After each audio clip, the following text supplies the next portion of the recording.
pressure on them. Bear in mind, the President and Secretary Bessa revoked that waiver that they had to sell oil earlier this week, right before he went to Turkey. So that is now going to put more pressure on them. And I really want to look at this regional piece, Maria. I want to look at a country like Oman, which has such upside potential. They're doing such a great job with internal reforms to their economy. They've got a great Vision 2040 going. A lot of companies should be interested in getting in there and investing in Oman. They can't do that until the security situation is taken care of. So I think everybody in the Gulf is saying, hey, we've got to get this wrapped up. Iran has to stop, holding everybody hostage. There's too much upside. There's too much money, quite frankly, to be made for all of them. And so I think you're going to see, as I said, the kind of the pressure from the neighbors, not just from the United States and Israel, start to grow on Iran. And that could have a very positive effect in wrapping this up.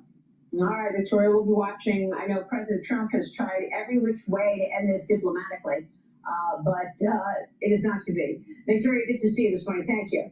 Victoria Coates joining us. Thank you, Ray, on that. YouTube Premium is ad-free YouTube and video downloads. So, by U.S. forces on several locations in 5 Iranian provinces. Now, Qatari negotiators are reportedly in Iran to meet with Iranian officials in an attempt to create conditions for a new round of talks and to de-escalate the tension between the two sides. Now, this latest spate of attacks, this latest round of de-escalation came after the United States carried out airstrikes that killed 14 people and injured 78 others, according to Iran's health ministry. Among the targeted locations, civilian and military locations, are airports, logistic networks, maritime surveillance assets, and also a railway infrastructure in northern Iran. Now, Iranian officials say that these latest strikes increased the gap of mistrust between the two sides, especially after the latest statements by Donald Trump during the NATO summit in Turkey, when he rendered the MOU over unilaterally. Iranian officials say that the MOU between the two sides is not built on trust, but it's built rather on a commitment for commitment. Now, another factor that has also increased the gap between the two sides and also the mistrust between the two sides is that Donald Trump just retreated in his word, as he had already promised not to carry out attacks against Iran during the funeral commemoration of the late Supreme Leader Ayatollah Ali Khamenei. But the latest spate of attacks happened at the very moment the Supreme Leader was being buried at the city of Mashhad. Mahmoud Abdul Wahid, Al Jazeera, Tehran. In Syria, authorities have arrested several people accused of being responsible for bomb attacks in Damascus. Syria's Interior Ministry released videos of simultaneous raids across the capital and nearby regions. The attack occurred when French President Emmanuel Macron was visiting Damascus.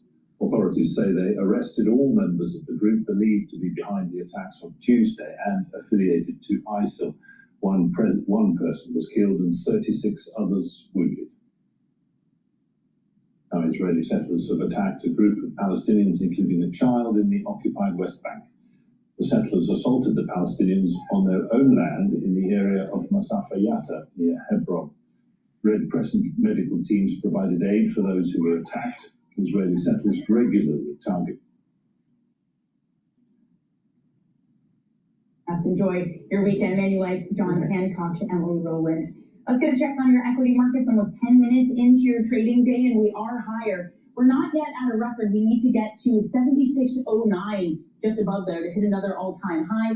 It's this trade that keeps flipping. It is, I'll say this again, I said it all week, the check writers versus the check takers. Today, it's the check writers that are moving higher. It is Meta, Microsoft, NVIDIA, Amazon, so all these companies that need to spend a lot on memory. To the downside, it is the chip makers. It is Micron, Intel, Lam Research, Broadcom. Eli Lilly is up there too, that's declining. So we are getting ready to absorb all the supply from SK Hynix. So some pressure coming into that. So maybe a little bit of technicality in today's trade, less than fundamentals. Eli Lilly being down is dragging healthcare with it. Infotech, again, it's the semis. That means that we're moving lower. And communication services is at the top with some of those hyperscalers like Meta having a very good day. And energy moves higher as the price of oil also goes up to the upside. Coming up on our show, why S&P cut Oracle's credit rating to just one notch above junk.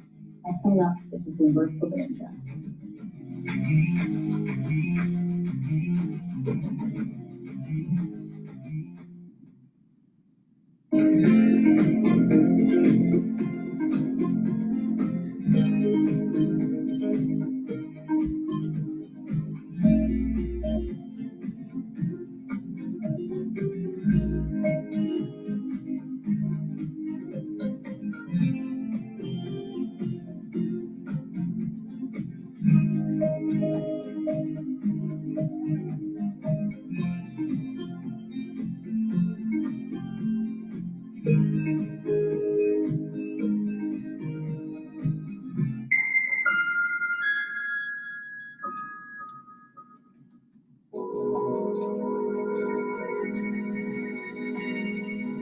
We should not deny that change is coming.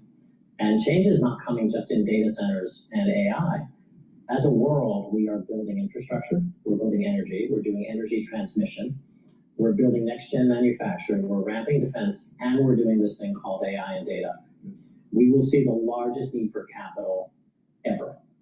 And that's what we've seen so far. Nationwide strategies are built to help you save time. So I can focus on my clients. Exactly. Nationwide's legacy planning tools help you guide high net worth clients through complex wealth transfer strategies.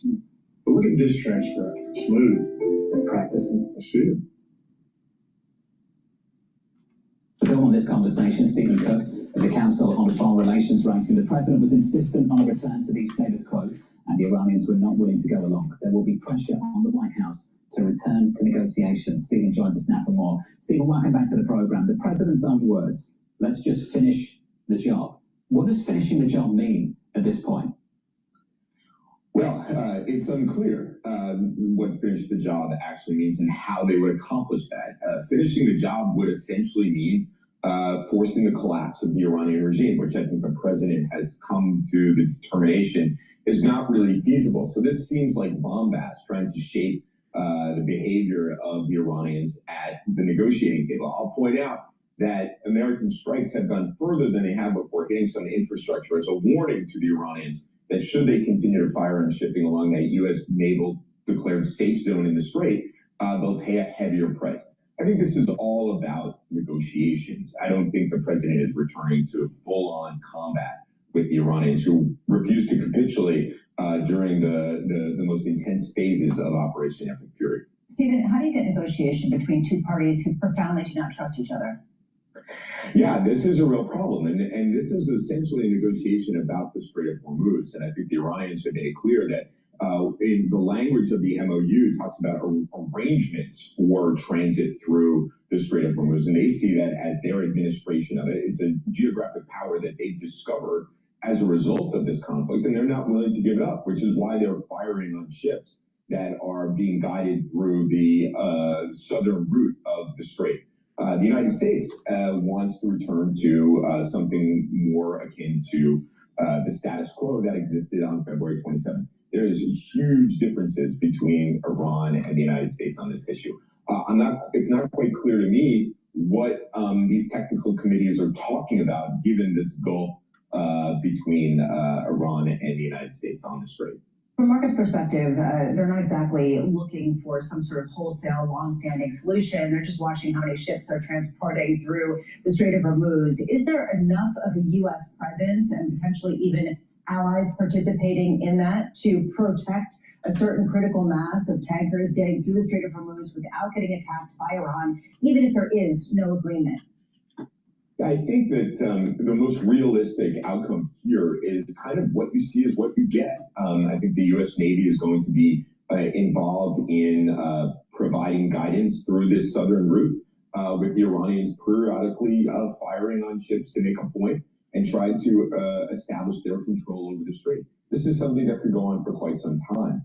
As you pointed out, there's a huge differences between these two governments, and this may be the status quo. Let's look back to the 1980s and the tanker war. We lived with this for quite some time. So we may yet again be involved in a prolonged operation to ensure the free flow of energy resources out of the region. And it will mean a more consistent American investment in the region than the president even signaled not long after he signed the MOU. Steve, this goes against the theory that we had a number of months ago, and it came out of the Treasury, and it certainly wasn't original, but it was called Operation Economic Fury. That you put so much pressure on the Iranian economy that ultimately they'd have to change their approach to negotiations.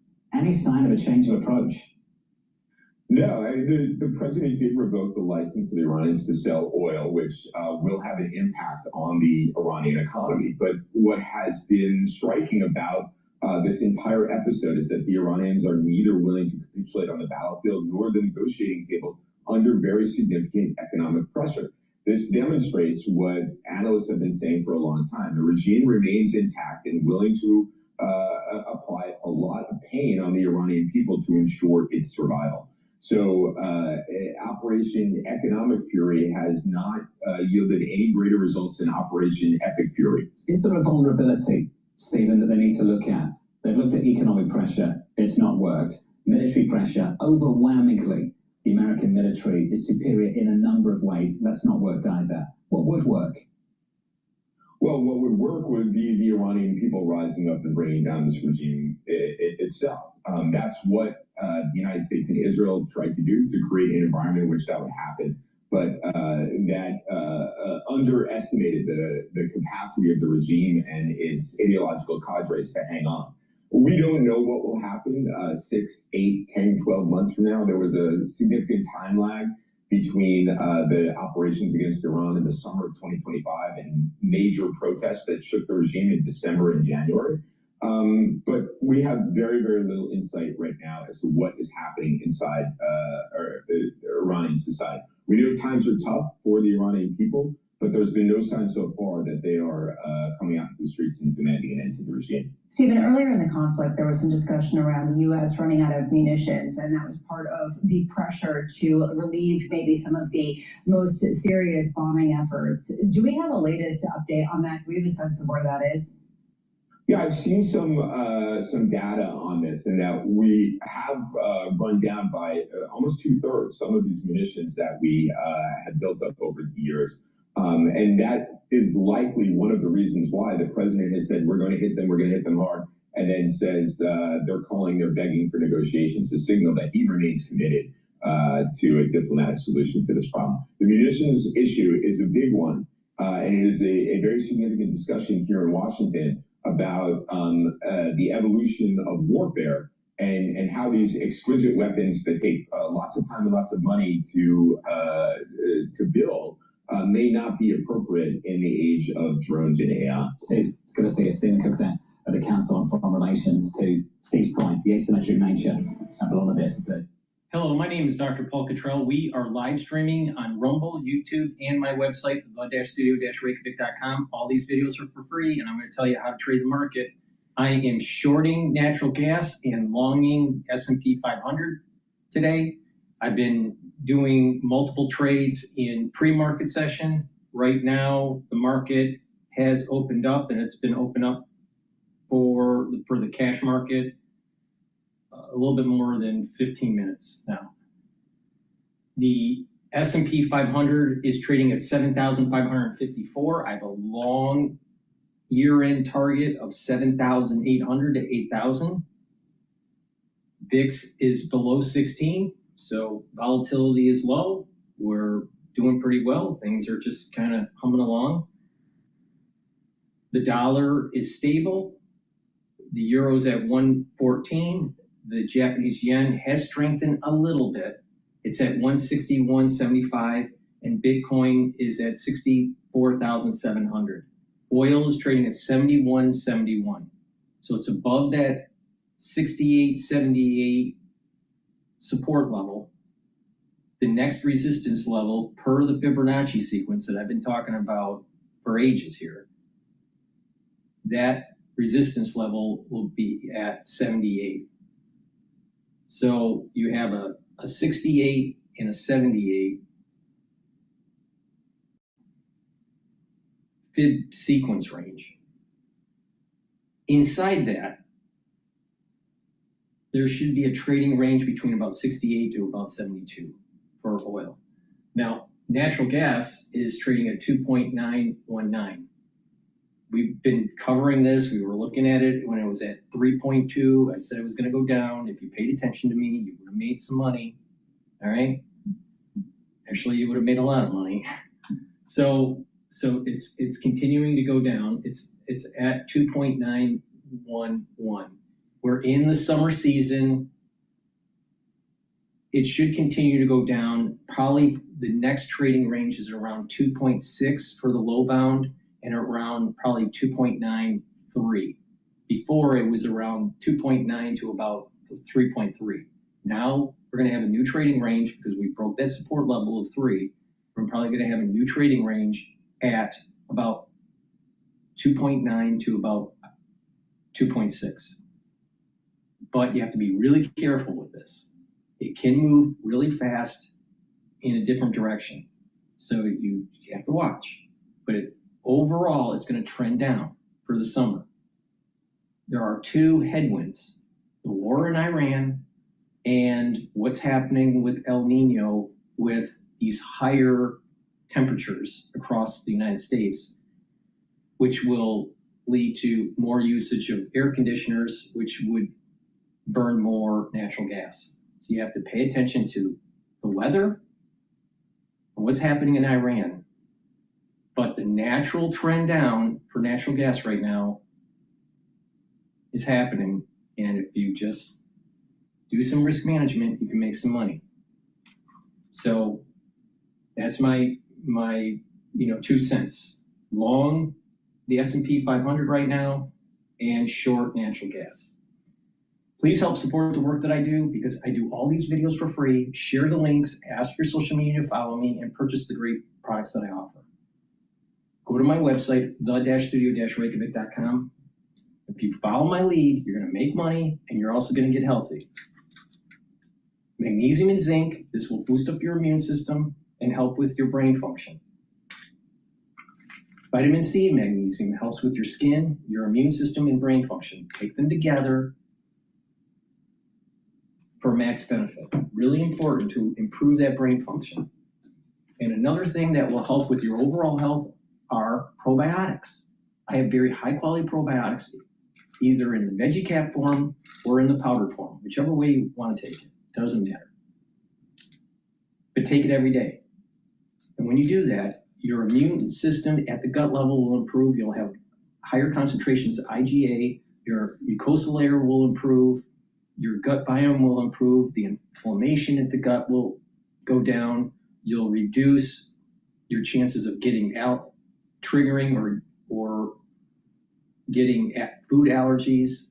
You're going to reduce leaky gut syndrome. You're going to be able to sleep better. Your skin will improve. And a lot of people don't realize your metabolism will get better and brain function will get better by just improving your gut biome. Also drink filtered water and stay away from processed foods because processed foods and poor water quality causes a gut biome issue. So you want to reverse that. That means you have to improve the food that you eat. So please go to my store, get the probiotics either in the veggie cap form or the powder form. Use discount 5.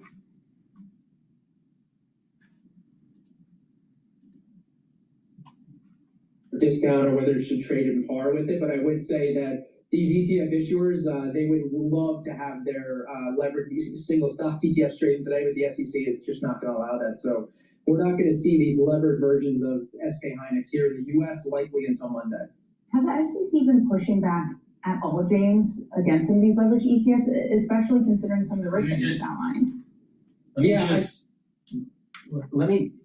Let me just explain what is going on here.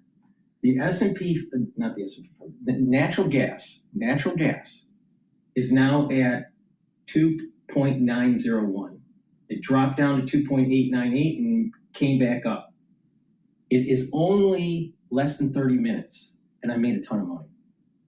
All right, like, all you gotta do is listen to me. Just listen. Shit. And the S&P 500 is starting to trend upward. It's at 7,556. So if you go into a decent leveraged, like a 2x leveraged ETF, or a non-leveraged, if you don't want to take the risk, like SPY, to trade the equity market, it's going to go up. So right now, what's happening in the news, everything, energy is going down, not up.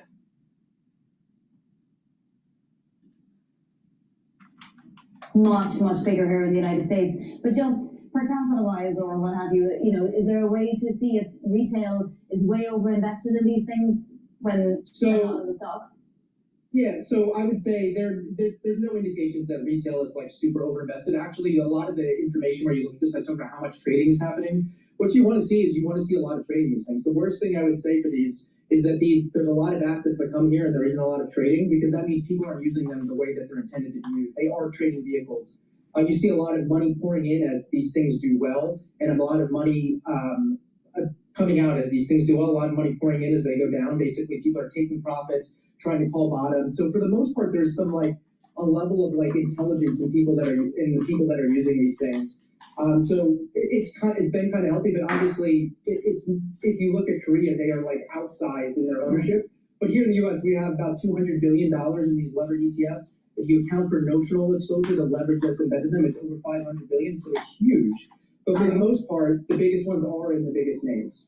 All right, James, thank you so much for joining us. James Safart from Bloomberg Intelligence. ETF IQ, wow, every Monday, 12 p.m. New York time. All right, so the natural gas is trading at 2.897. I closed out my position, all right? Going into the weekend, I am now cleared and I can take advantage of what happens when Monday comes around. Now, trading and investing are two different things. Investing is holding it for the long term, so it's more passive, right? But that's investing. Trading is more like tactical. You can be in a trade for 4 days. You can be in a trade for 2 seconds. Yeah. So, but it's going to continue to trend down. It's going to continue to trend down.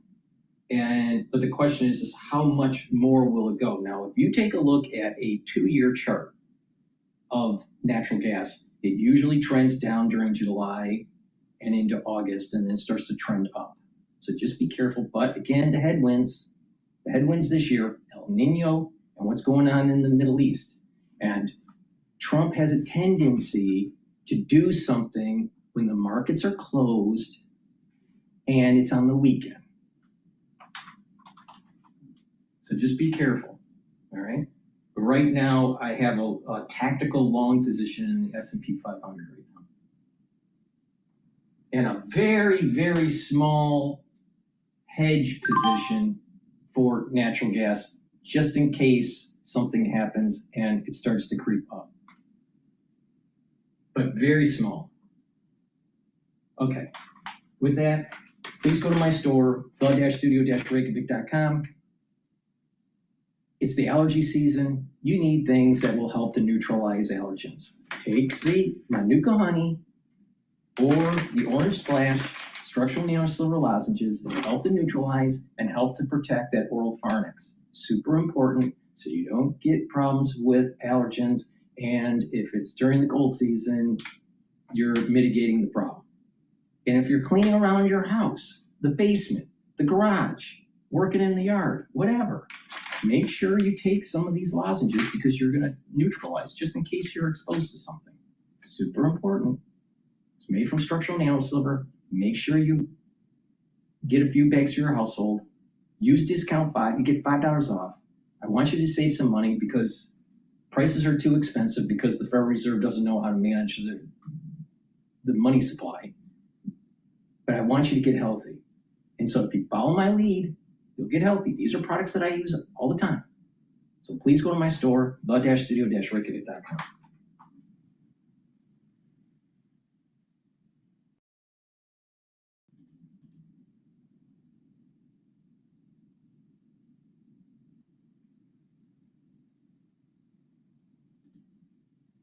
All right, this is about Mitch McConnell. CNN obtained video of emergency responders taking Senator Mitch McConnell to an ambulance. The neighbor who shot the video told CNN the Capitol Police blocked the street and other neighbors reported seeing McConnell's face. This was a month ago, and it comes nearly a month after a spokesperson for McConnell first reported that the senator has been hospitalized, but few other details have been released. Let's get to Andy Greer, who helped break this story. So talk to us about this video and how it fills in the pieces of the puzzle.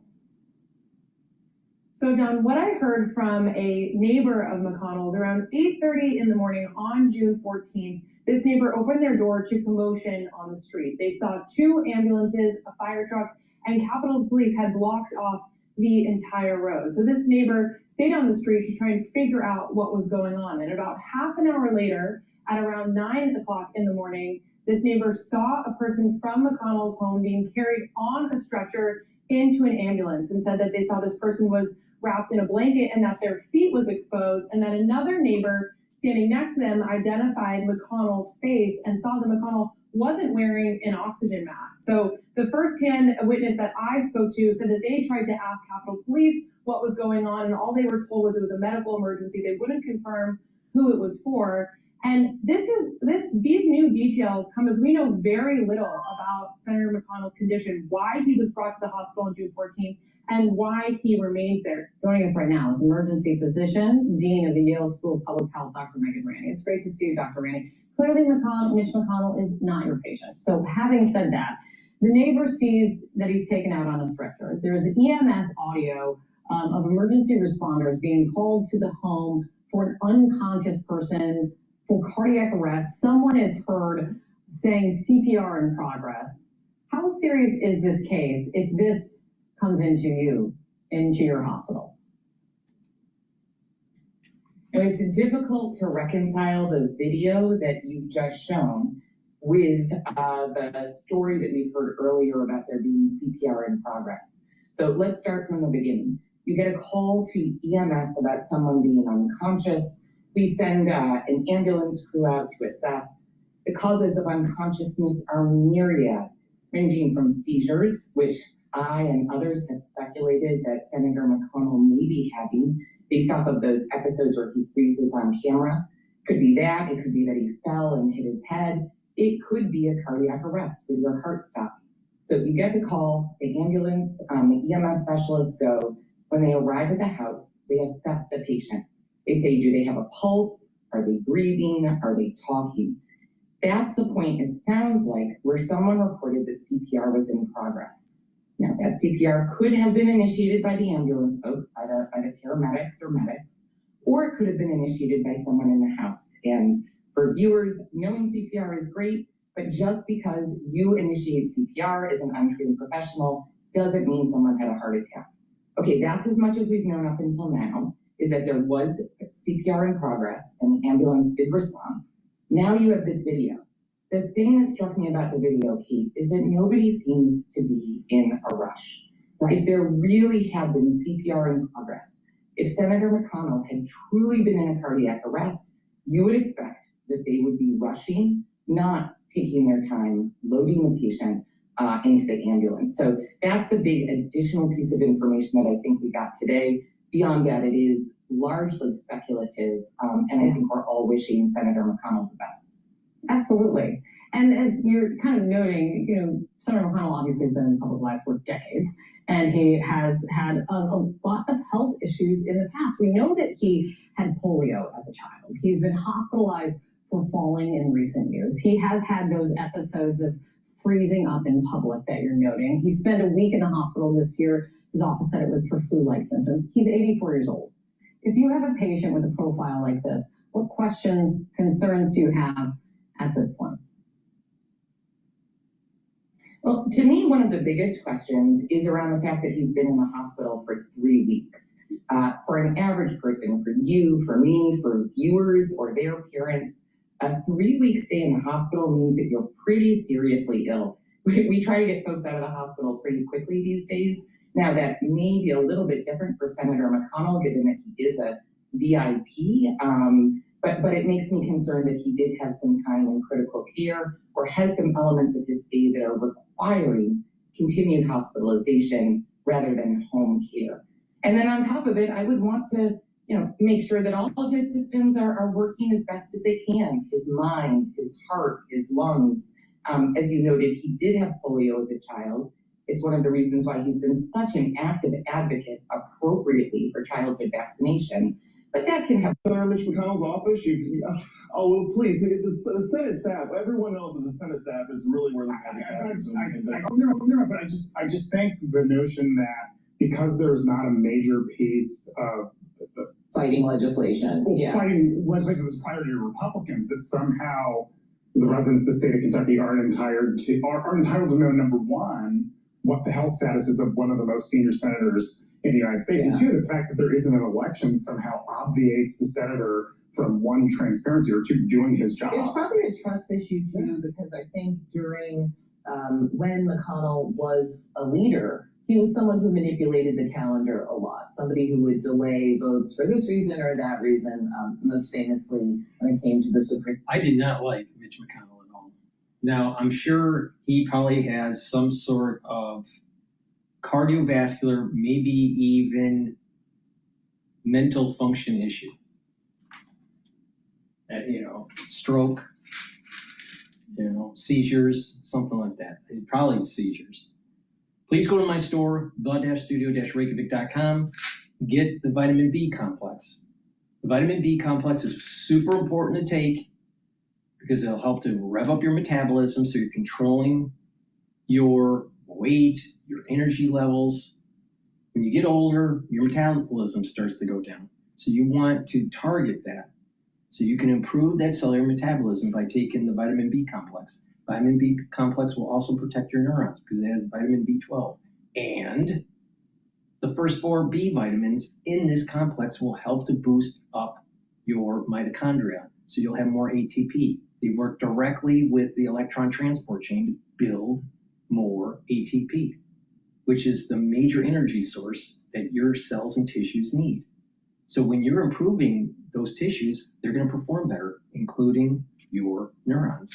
So if you're 40 years of age or older, make sure you get the vitamin B complex. And since we're talking about cardiovascular health, omega-3 is super important. Why? It brings down systemic inflammation and controls your lipid profile. It helps to bring down LDL levels and increase your HDL levels. Therefore, you're reducing plaque formation. You'll have better cardiovascular health. Your vascular system will improve. You will have better blood flow to your hippocampus so your brain doesn't atrophy. And omega-3 helps to reduce this over stickiness of your red blood cells so you don't overclot. Especially when you get older, that's a problem. And maybe that's what happened with McConnell. We don't know because they don't tell the public what's going on. But it's all about you. You need to take control of your own health because no one else out there will. Not your physician, not your congressman or senator, only you. So please go to my store, get the omega-3, and take it every day. Please go to my store, use discount 5, all caps, discount 5, save some money, get healthy, listen to my show all the time and make some money. It's really simple. Don't be a slave to the system.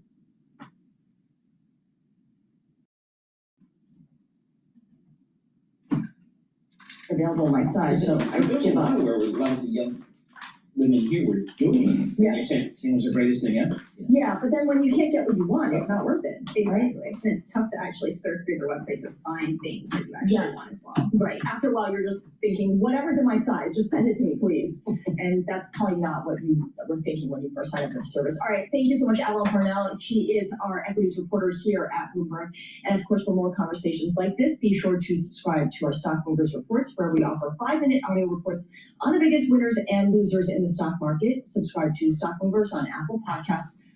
Okay, natural gas is trading down at 2.878 now, so it's dropped a lot. So it's getting like, the velocity of the fall is now, you have to be careful. It can continue to fall, but it may start to peter out, maybe retrace a little bit. This is the reason why I do a little bit of risk management.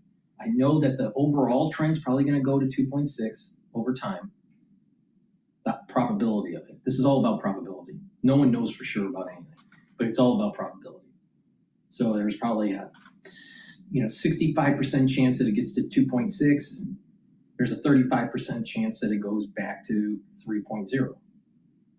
Okay, so it's all about probabilities.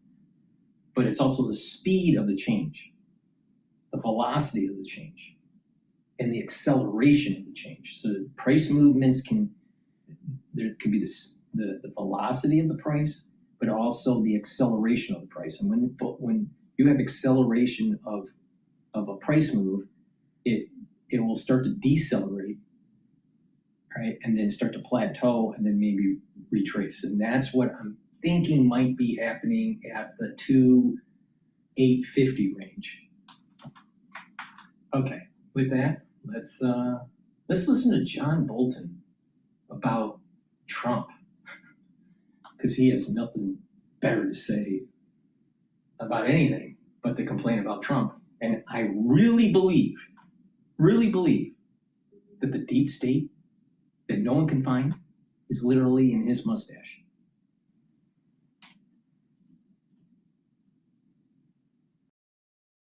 Where do we go from here, Mr. Bolton? Well, I think the clear outcome of this discussion is that the ceasefire is very much in jeopardy, and it's very hard to predict what's going to happen next. And that means at this point, however, when the president says the ceasefire, as far as he's concerned, is over, it means a return to hostilities over the next 24 hours? Is this a warning shot or perhaps a declaration that hostilities are back on? How do you read it? It's impossible to read what Trump means. He did say at one point that he was giving advance warning that Iran would be hit very hard tonight. I mean, that could mean going after a few selected targets. The fact is, the Iranians are counting on Trump not to launch a general warfare again because he's worried about the upcoming November elections. Okay, but at this point, it seems to me there are two tracks here. One is the Strait of Hormuz. He's disappointed that there are what seems to be minor strikes on vessels, so he cannot get the oil out. And then there's a question of the nuclear weapon, and he said that still stands. They cannot have a nuclear weapon. So ultimately, how is the president going to ensure that that happens? Well, personally, I don't think there is any way to ensure they don't get nuclear weapons until you change the regime. That has been the problem for the last 40 years as Iran has pursued nuclear weapons. I think the issue with the Gulf is more serious because while Iran was shipping its oil out, the Gulf Arabs were not. And now that the president has put the sanctions back on Iran, which is significant, oil prices have gone up 5% today in the spot market. So they're reacting very quickly to news that indeed hostilities might begin again. All right, he was interviewed yesterday. All right, but the bottom line is, hindsight's always 2020. Today, oil is trading at 71.81. Now, it's really dangerous to be playing the oil market at the moment here, because you don't know. Trump can open up his mouth and oil can go up $4 or $5, or it can go down $2 or $3. So it's really dangerous if you go into the market and don't have some sort of hedge strategy. But professional traders are saying that it's very difficult to manage a properly risk managed trade in oil futures right now. All right? So be careful. This is the reason why I'm telling everyone, take a look at the natural gas. It's a little less crazy, right?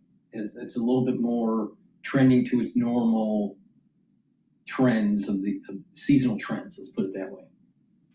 Now, what is interesting, during the crisis, we were seeing a negatively correlated trading pattern between natural gas and oil.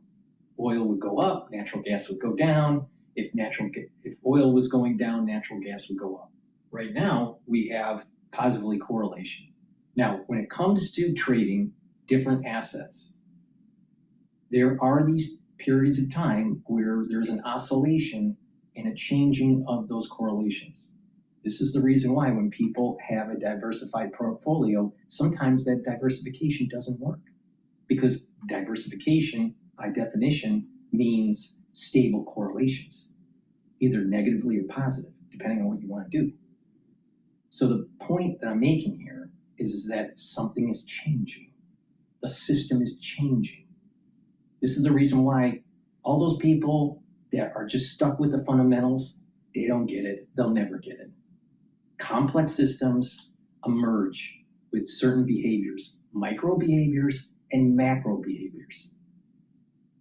And this is the reason why behavioral finance always trumps fundamental, always. So with that, just pay attention. The oil market is trending down, but Trump could, and there's relatively good probability, more than 60% chance, that we're going to do further strikes in the region. And there's going to be a retaliation. So oil is probably going to trend down to maybe 68, and then all of a sudden it'll pop back up to 75.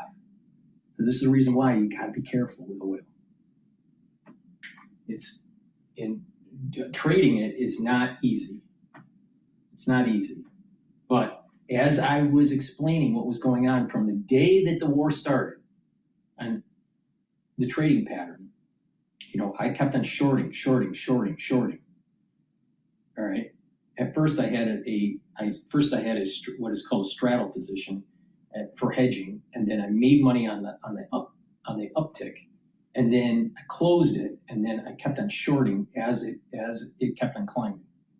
All right, and that's dangerous to do, what I did, but I just kept on shorting it as it kept on climbing up to 120, and then it started going down, right? And I kept on shorting, and then I was able to make profit. But you gotta be able, one, to understand the dynamic, and two, to be able to take the risk. Just imagine what I just went through. Think about it. Think about what I just said, and roll back the clock. And I've been recording everything I've been doing. And at that time, when it kept on going up, I kept on shorting, waiting. But it was like, stomach pains all the time, because Trump would open up his mouth and $10 moves in oil. And because when you do leveraged positions, you had volatility decay. So, what I went through was difficult, and a lot of professional traders were doing what I was doing. So when people kept on saying, "Oh, it's so easy to make money," no, it's not. If you really are doing this properly, it wasn't, because of the mouth of Trump. So be careful with oil. Now, I think that whole volatility epoch that we just went through is not going to come back to the same magnitude, but we may have another volatility epoch with oil as we potentially move into further operations, pre-midterm election or post-midterm election. But I think that at least tactically, oil is probably going to be trading at in between that 68 to about $72 a barrel. And if peace is had and everything is copacetic, then it's going to drift down to 65. But I doubt that happening. Most likely, it's going to probably stay at that 68, 72 range, roam around there, right? And it flares up, pops up, goes to close to 78, and then drifts back down. But you can't, it's all about just paying attention to the news and having the proper risk management to set up that hedge.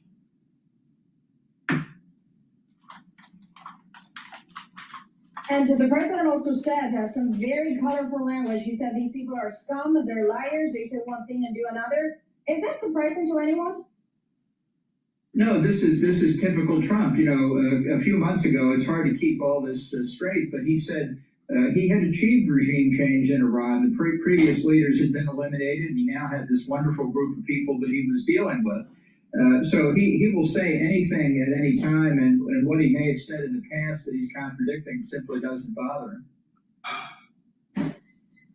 But at this point, he also seems to be admitting in a way that he was tricked by them. I mean, he said it to the press very clearly. He said these people are cuckoo, they say one thing in private and then the complete opposite. So he was calm? They are cuckoo. They're cuckoo, loco, and scum. The only way to deal with the IRGC and the theocratic regime is to kill them. It's that simple. It's that simple. And then oil will stay down at, $65 a barrel. But if we keep on kicking the can down the road, it's going to cost more money, more people will be killed, and it's going to affect everybody's economy around the world more. And oh, by the way, if we solve the problem in the Middle East, we can use it as a leveraging point against China. Because guess what? China is building special ships where they get close to the shore. They have pillars that go pile drive into the sea, the floor of the sea. It raises up the actual ship, and they have a bridge that can be connected to another ship, and they have 3 of them. And then a boat comes and docks to it, unloads military personnel and heavy equipment vehicles like tanks, and rides down the track that's laid between the 3 ships. And the last track is actually on the shoreline. They're specifically designing and building these things and testing them now in China to attack Taiwan. So we need some leverage points against China. So no one's talking about this. No one's paying attention to what the Chinese are doing. Now, the United States has nothing like that. Nothing. There's no country in the world that has anything like that. It's pretty ingenious what they're doing. But our satellites that are right on China are staring at it, and we know exactly what they're doing and how many they have.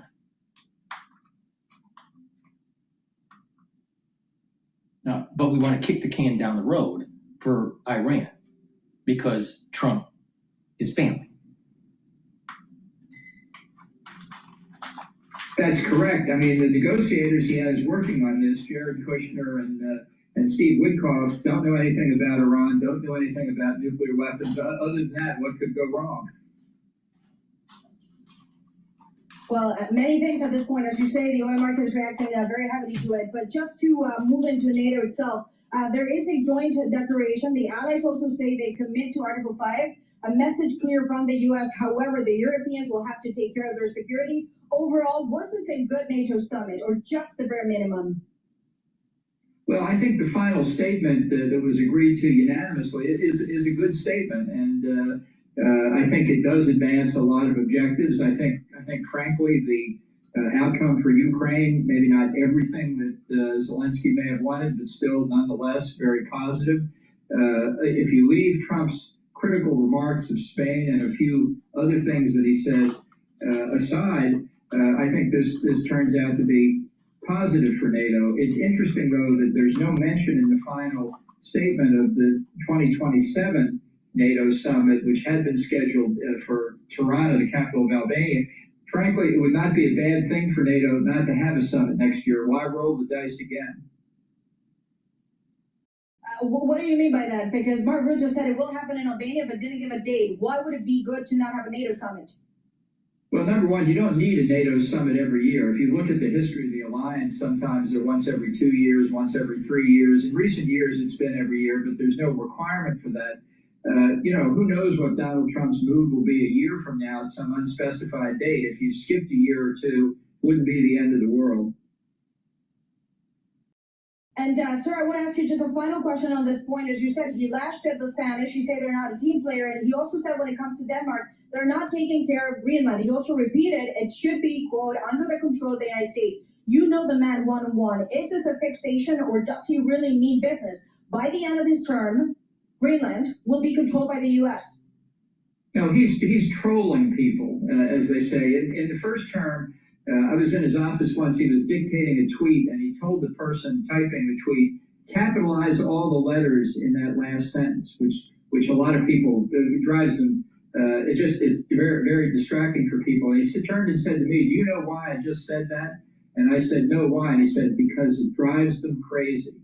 So why does he talk about taking Greenland? Because it drives them crazy. That's what it's about. So it's a provocation. Well, Mr. Bolton, thank you so much for joining us on Euronews, as always. All righty.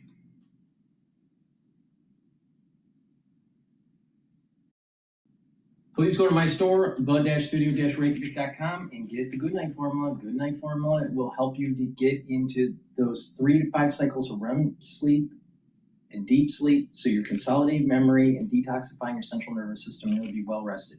By doing this regularly, you'll be able to slow down the aging process and improve your brain function. Super important to take every night, as tryptophan, melatonin, GABA, and passion flower. Another great supplement you can take in the morning or afternoon is the Clarity Factor. It gets rid of that brain fog and allows you to concentrate on tasks.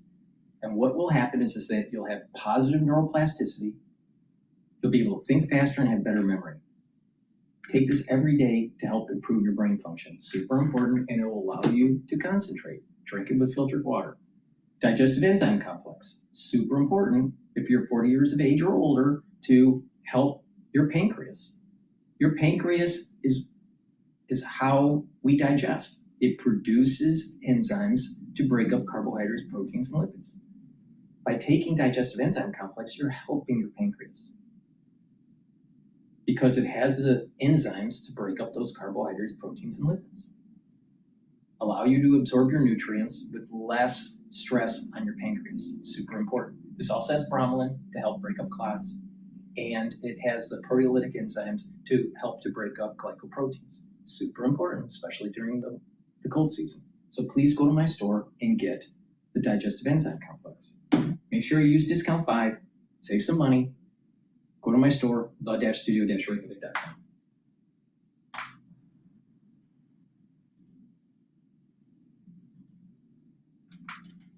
Navalier and Associates out there in Reno, Nevada.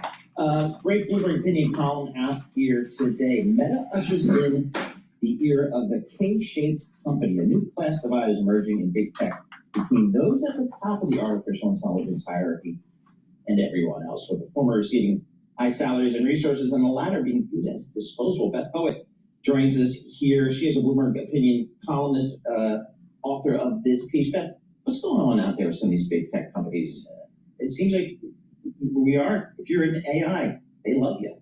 Yeah, I mean, it's really interesting because I think tech has long thought of itself as this egalitarian utopia, and that's a much more complicated story, and we're seeing that play out again here, where I really think there is an AI hierarchy. There's the AI elite, and then there's everybody else. And even if you're doing things with AI, even if you're using AI tools, unless you are at the very top of this hierarchy, you are at risk.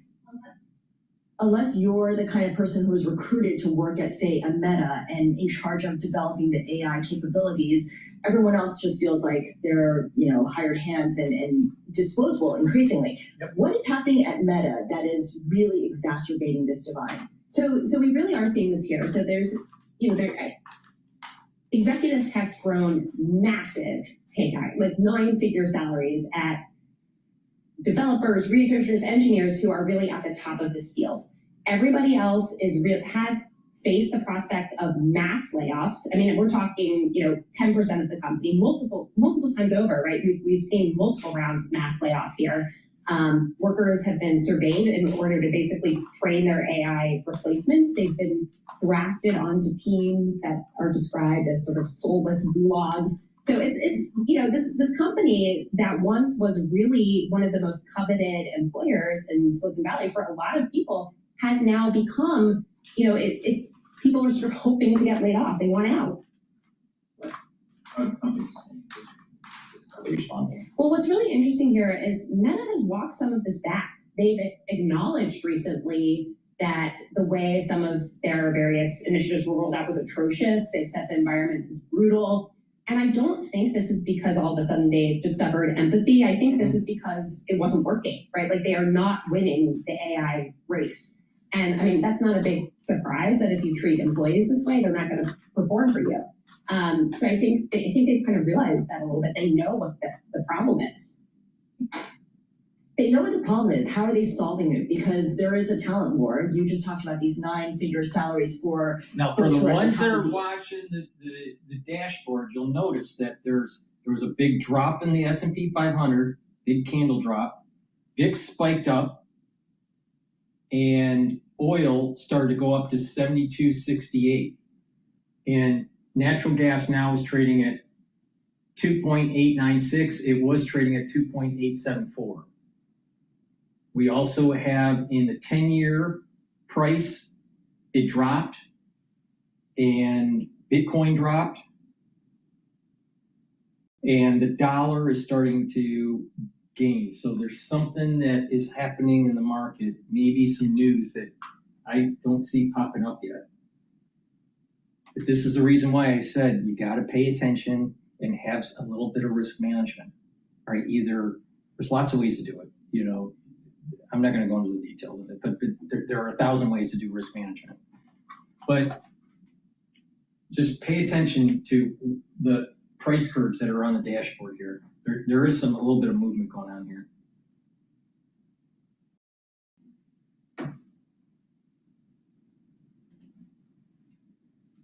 Pyramid, and I think just like we see in the K-shaped economy, these employees, they're fearful, they resent what's happening, and that is also happening here in corporate America. Well said. Let me just interrupt for a moment because we do have a headline here. President Trump says the U.S. has agreed to continue talks with Iran. He posted this on Truth Social. He said, "We have alerted Iran ceasefire is over. Iran has asked us to continue talks, and so the U.S. has agreed to continue Iran talks." In terms of the market impact, looking at crude oil. All right. So this is what I was talking about. This is those news events that I'm talking about. So officially, the MOU or the ceasefire done, but there's going to be further talks. So we're actually farther behind in moving the ball forward in allowing for peace in that region, reducing the conflict between the United States and Iran. We're farther away from that. Okay, so, but pay attention to the market. Now, it may mean revert back up, but there is some price movement here because of what just happened with Trump. For a long time, and since I acquired that Hynix about 15 years ago, so this is one of our milestones. We have to access to the U.S. capital market. So now dream comes true. So people asking why now, but this is kind of earliest moment we can have. The earliest moment possible. $26.5 billion is a lot of money. But in the context of SK's commitment domestically in Korea and internationally, not so big. Can we expect multiple returns to ADRs? The sale of multiple rounds of ADRs? Well, yes, I expect we can deliver those things too. So we try to expand our ADR size and also better. That actually requires a better return. So once we have the better return, then there is more demand. So first thing is that we have to keep the stock price stable. in Iran. Philip Tell is with me. And look, we've had President Trump saying that Iran's military has been effectively destroyed, but nonetheless we see that Iran is still able to carry out attacks on American allies. How do you read and understand what the based on that news from Trump, everything's starting to mean revert back to before the announcement.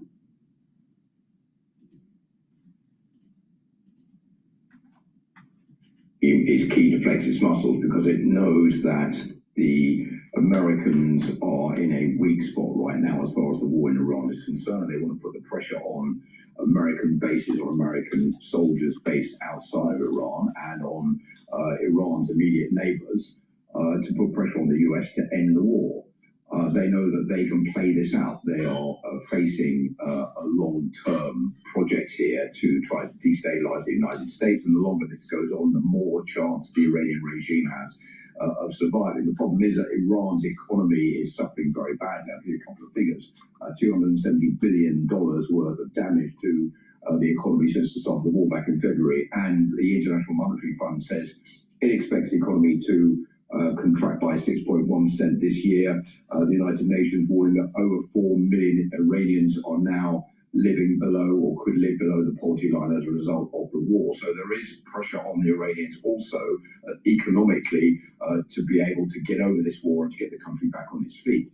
So I think it's flexing its muscles by showing, yes, well, we're still a force to be reckoned with. We're contradicting what Donald Trump says, which is basically it's all been destroyed. There's no army, there's no navy. Well, yes, there is, because we're able to fight back and we're able to shoot missiles into other Gulf states to prove that we're still a force to be reckoned with.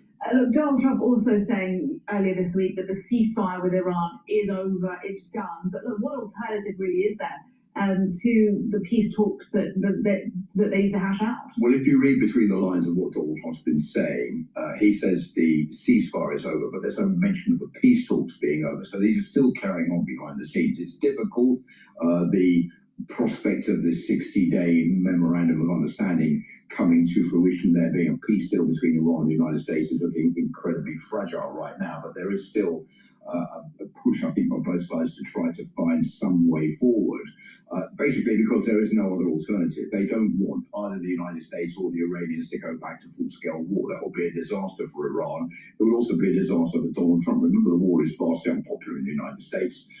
Only 36% of Americans think it's a good idea. 57% oppose it. Donald Trump has midterm elections coming up. He's also in the same predicament as far as his popularity rating is concerned because of the economy in the United States as well. So all of these problems are coming together to make it very complicated for Donald Trump to find a way out. And he's now saying, well, basically, Iran doesn't have a nuclear problem anymore. It's been destroyed. So therefore, the war has been a success. I think he's trying to pull this towards himself to make it look like a success story for the United States. But behind the scenes, it is a real mess, and no one really knows where this is going right now.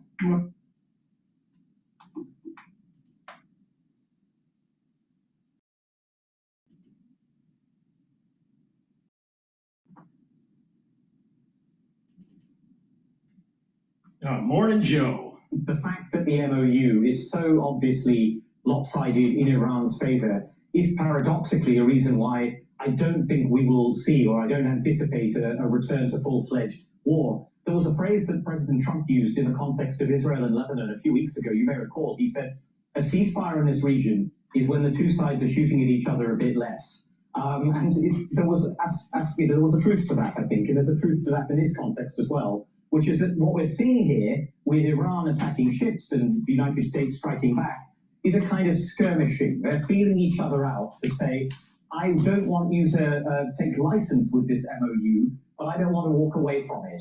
And by the way, I think that applies to Iran as well, not just because of the inducement of the MOU and the fact that it gives them very substantial sanctions relief, but also their own economy is in serious, serious trouble that is masked by some of this diplomacy. So look, keep your eye on the ball. I think there are talks in Islamabad, Pakistan tomorrow between the US and the Iranian teams. And I still think diplomacy will be restored. I don't think we're going to see a slide back into anything like the scale of fighting that we saw just a few months ago. I think that's quite unlikely still. Willie, it's so curious watching the president go along with this MOU for a while. This is, Donald Trump loathes weakness in his political opponents, and when he sees weakness, people flattering him, he drills down harder and harder and harder. It's the same thing with Iran. They exploit the weaknesses of American presidents, whether it's Jimmy Carter worried about his upcoming election with Ronald Reagan, or whether it's Donald Trump worried about the midterm. So you had the lifting of oil sanctions, the most liberal lifting of oil sanctions in Iran since 1979. They make billions and billions of dollars, not required to do anything in return, and they saw that as weakness. So they just ran over us, and so now the president's pushing back. But where does that end? Yeah, and the president has been bored with this war, let's just be honest, for months and months and months. He thought it was going to be quick. He thought it would bring Iran to its knees with the early military campaign, perhaps topple the regime. Remember, on the day after this began in late February, he said the people need to rise up in the streets against the dictatorship in Iran, to which they said, we just tried that a couple of months ago, and about 30 or 40,000 of us were murdered. So all of this was known, except apparently to the people around the president. And so, Peter Baker, if you listen to President Trump, even just this week at the NATO summit, railing against the JCPOA, the Obama-Iran deal, going into great detail, regaling stories of the pallets of cash, which pales in comparison to the amount of money proposed in this MOU that would go directly into the leadership of Iran, that $300 billion investment fund, for example. So where does this White House feel it is right now when its only recourse is to bomb more targets, and Iran really not caving the way it would, except to attack our neighbors, our Gulf allies? Yeah, we're kind of in a stasis period, neither full war nor peace. And there's no likelihood, or this doesn't seem like a likelihood, that that's going to change in a decisive way anytime soon, right? It could go on like this for quite a while. You neither have a full resolution of it, at the same time you leave forces in the region and flex your muscles from time to time and try to keep Iran off balance. But the truth is, Iran sees the political clock here at home just like we do. They understand what's happening here in terms of the midterm elections, and they have an incentive to kind of drag this out a little bit, because that inflicts more pain on President Trump and his party potentially going into the fall. Yeah, I've been reporting on that this week as well. I mean, Peter's exactly right. The president does not want a resumption of full-on hostilities. Yes, there will be these skirmishes. Yes, some targeted bombings, but to what end? There's not really much damage left to be inflicted on Iran in terms of military sites. It would require a real escalation to make a difference, and Trump doesn't want to do that, but he's left with a pretty bad hand. The midterms are rapidly approaching, and Mike Article, we're at this moment now. This can't be said enough. The hardliners in Tehran, even with a missing supreme leader, are more empowered now than they were at the start of the war, in particular because they control the Strait of Hormuz. And as we've been talking about this week, that is simply unacceptable to the Gulf allies, the U.S.'s Gulf allies, those in the region, who remind those in the administration that the Strait of Hormuz before the war was open and free to use for all. And now Iran continues to know that's their point of leverage. They're going to insist upon fees or tolls or whatever they're going to call it. And those in the region who have frankly borne the brunt of the Iranian assaults are saying, and now we're going to pay them to rebuild? The Iranians have already won.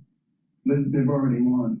We do this every day. We talk about this every day. Hot war, cold war, on again, off again.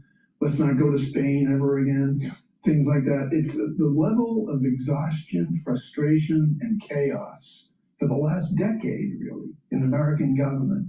You can feel it out there on the streets, in supermarkets, at gas stations. You can feel the American public carrying that level and wondering about it. And David French, I'm wondering whether you think that level of frustration that is out there among the American public. We've been carrying a load for a long, long time. I don't know where this goes, but it's out there. Yeah, I think at this point it's pretty clear that everyone except basically the core MAGA base now is over Trump.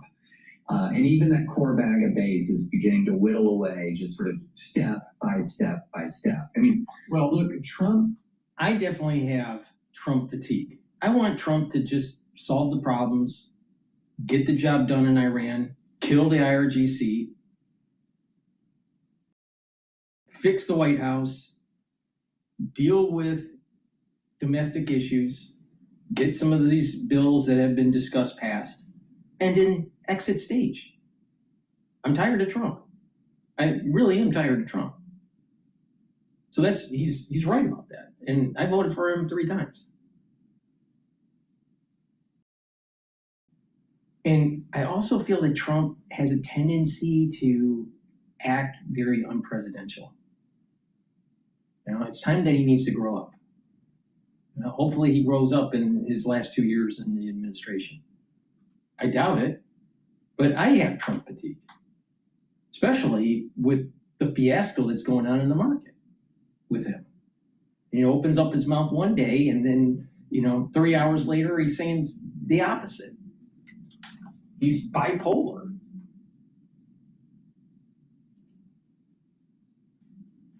From the beginning, put himself in a box. He sold himself this war, and perhaps even the war was sold to him as sort of a Venezuela 2.0. He's said this again and again and again. He keeps talking about Venezuela. He thought he was buying another 24-hour, 48-hour sort of fabulous victory where he's able to shape a nation with a very quick and lightning strike. And then when that didn't happen, he began to pursue, he was immediately sort of over the conflict. He wanted to end the war, but he also wanted to declare victory. And that put him in this box negotiating with Iran. This put him in a box now. He wants this over, but he also still wants to declare victory. Those are not compatible goals as long as Iran stays in the fight.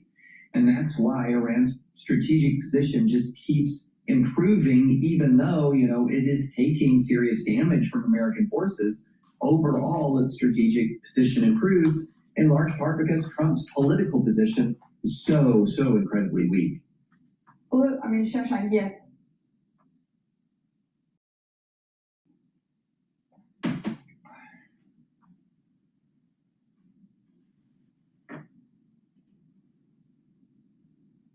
So I was throwing a cowgirl-themed bachelorette party, which naturally required sequin cowboy hats for all 10 guests. But what did I... Well, Shashank, yes, Trump's position is politically weak here, but in some ways, I guess the question is, has he got away with this more than we think he might have done? Gas prices are coming down. They never went to $150 or $200 a barrel. The IMF is just revising its downward forecast for the global economy a little bit less. Asian countries do seem to have weathered the storm. If we are in, as Peter is describing, this period of stasis going forward, what are the repercussions for Donald Trump? Has he actually managed to get away with this more than the predictions might have been just 2 or 3 months ago? Yeah, I think there's a really interesting distinction there, isn't there, Kathy, between the political ramifications and the strategic ones? Because politically, what he did avoid is the temptation to double down and escalate in a big way. For example, we were discussing the possibility of ground operations against Harangue Island or a full-fledged amphibious assault on Iran's Persian Gulf coast. And you could argue that, unlike previous presidents who doubled down on major land wars in the Middle East, rolling the dice in pursuit of victory, which never came, he's avoided that temptation. He's avoided the apocalyptic scenarios on gas prices. He's avoided mass American casualties through a land invasion. And all of that speaks to some degree of restraint and more sensible decision-making, knowing when to pull away from the brink. And that could limit the scale of damage he incurs come the midterms in November, though I personally doubt it will be enough to save him from very serious bruising. But what I don't think that will save him from is the loss of American prestige and standing. That is profound. What's happened is it has been demonstrated visibly and globally that America neither has the ability nor the stomach to reopen the Strait of Hormuz by force. It means that the Iranian sword of Damocles, these missile forces, drone forces, will hang over that region. The Memorandum of Understanding even commits America to withdrawing forces from the vicinity of Iran, which is a very ambiguous sentence. I think it means naval forces, carriers, but it could be interpreted by the Gulf states in other ways. And the impact on allies, on perceptions of American power, I believe that will be lasting and generational. And I think that you can't run away from that. Okay. Please go to my store, the-studio-reykjavik.com, and get the Miatrol. This will help to build muscle. This is perfect if you're 40 years of age or older, male or female. This has the polyphenols, flavonoids, and lignans to help with the gene expression to build muscle. When you're older, it's harder to maintain and build muscle. Do some resistance training, take Myotrol, and you will build muscle. Now, if you're an athlete, younger or older, you'll benefit from taking Myotrol because it'll help you to get stronger for your sport. And it'll help to improve your energy levels because it helps to improve the health of your mitochondria. Now, as you get older, you start to methylate your genes, so the gene expression changes. It's called epigenetics, and that happens during aging. You want to slow down the methylation process. So keep the inflammation down, soak up the free radicals, take the proper supplementation, and take Myotrol, and you're going to be able to build muscle. Now, building muscle will also help to improve brain function.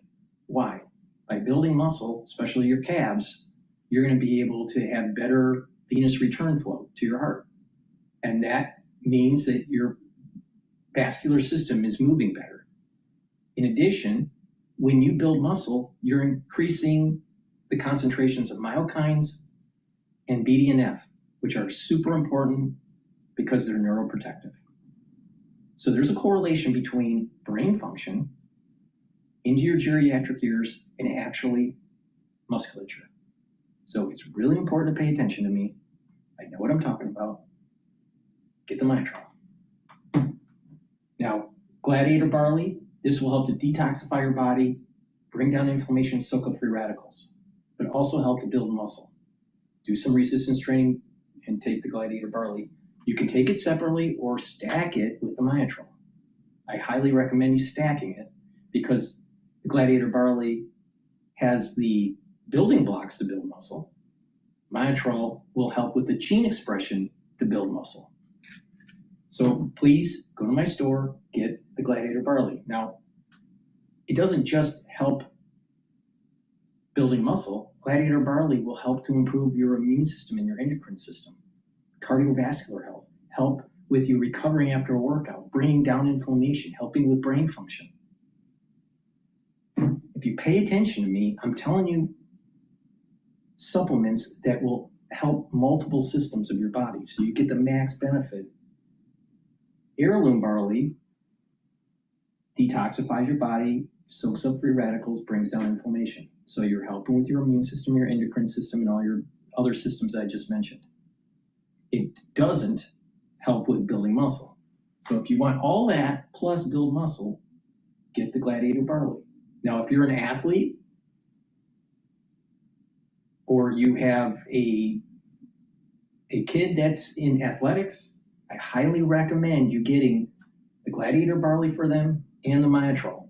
Tell them to take it every day while they're working out, and they're going to gain more strength for their sport and recover quicker after their workout because it's keeping the inflammation down. So please go to my store, the-studio-reykjavik.com. Use discount 5 and you get $5 off any order. All right, let's listen into live now about this Trump vows ceasefire with Iran is over. A few minutes ago, President Trump posted on Truth Social all related to the conflict with Iran. Popping this up on your screen to give you a look, he said, the Islamic Republic of Iran has asked us to continue quote-unquote talks. We have agreed to do so, but the United States has stated to them in no uncertain terms that the ceasefire is over. Thank you for your attention to this matter, President Donald J. Trump. So President Trump taking to Truth Social this morning, reiterating that ceasefire is no longer active. It is over at this point. Now, we also know at this point the U.S. military says that it has hit 90 targets across Iran during this week's renewed strikes, coming after Iran again began attacking ships in the Strait of Hormuz. And we brought you this just a little bit earlier, but want to pop it up on your screen once again, as U.S. Central Command wanted to clarify that Iran is not in charge of the Strait of Hormuz. They said Iranian state media claims that transit through the Strait of Hormuz is only permitted through routes designated by Iran. Truth, Iran does not control the Strait of Hormuz. Since early May, U.S. forces have helped facilitate the successful transit of more than 800 commercial vessels and 380 million barrels of crude oil through the vital international trade corridor. Now, we also learned from the Wall Street Journal today that Israel shared new intelligence with the U.S. that it said indicated a fresh Iranian plot to kill President Trump. That is the Wall Street Journal reporting via sources. And of course, we know that would mark an escalation in the war between the U.S. and Iran. So we're tracking all of this here on Live Now from Fox, but also want to pop this up on your screen in case you missed it a bit earlier. Coming in from President Trump on Truth Social, it says, the Islamic Republic of Iran has asked us to continue talks. We have agreed Now, to what's do interesting so, that when he released this, it started changing the momentum of the market. The S&P 500, for the ones that are watching the dashboard, because we're live streaming on Rumble and YouTube, ones that are watching the dashboard, the S&P 500 is at 7,541. VIX is at 1574. It spiked up and then came back down. But the S&P 500 is roughly hovering at the open. Dollar is still stable. It's at 117. The Japanese yen, that's the euro. Not 117. I'm sorry. The euro is at 114, and the Japanese yen is at 161.81. Now, oil is trading at 71.92. It went as high as 72, over $72, and then came back down. Now, what is interesting here is the natural gas. It's trading at 2.895. The low point for intraday trading was at 2.874. This is natural gas. Now, it was trending down the last several trading sessions, broke the $3 mark, and then started selling lower. And I've been shorting natural gas. Now, I closed my short position for today, and what is happening is it's trending up towards 2.9. So just pay attention that as we're moving into the weekend, there's event risk. There probably will be some sort of retaliation, maybe by Iran or the United States or even Israel. It's probably a high probability one of the three is going to do something. And there's going to be some tumultuous thing that happens, not really bad, but just something that may shake the markets a little bit. But overall, by year end, I think the S&P 500 will be trading at 7,800 or 8,000. I'm a little bit worried about the S&P 500 after 8,000, but we have to look at the price curve, wait it out. Now, 10-year Treasury is going down for the price, so yields are going up. So pay attention to that. Yields are going up. People are concerned about inflation. So what's the Federal Reserve going to do? Most likely they're going to hold for the near term. But what happens if inflation's still high by year end? They're probably going to have to raise rates. So it's going to add a little bit of tension into the market. If they raise rates, the market in the short term for the S&P 500 probably will sell off. All right, so, and then two other ETFs that are important to pay attention to if you want to play the energy market, Gush and DRIP. Gush is longing energy companies, and DRIP is shorting those energy companies. Today, the shorts are winning. The DRIP is trading at 5.05, and Gush is trading at 32.39. So as oil is starting to trend down, there is a positive correlation between Gush and oil, but it doesn't always happen that way, right? Sometimes oil can be stable or going down. The equity market is really climbing, and Gush will climb too because the energy companies are tied to the S&P 500, and all the stocks would be buoyant because of that. That's not the case today, and there's this big rotation out of the Mag 7 and going into other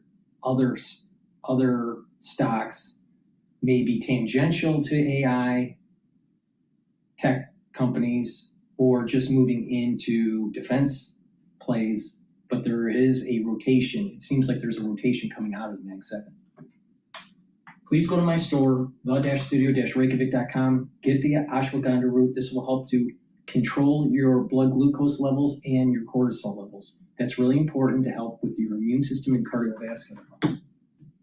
Turmeric soaks up free radicals and brings down inflammation. That's important.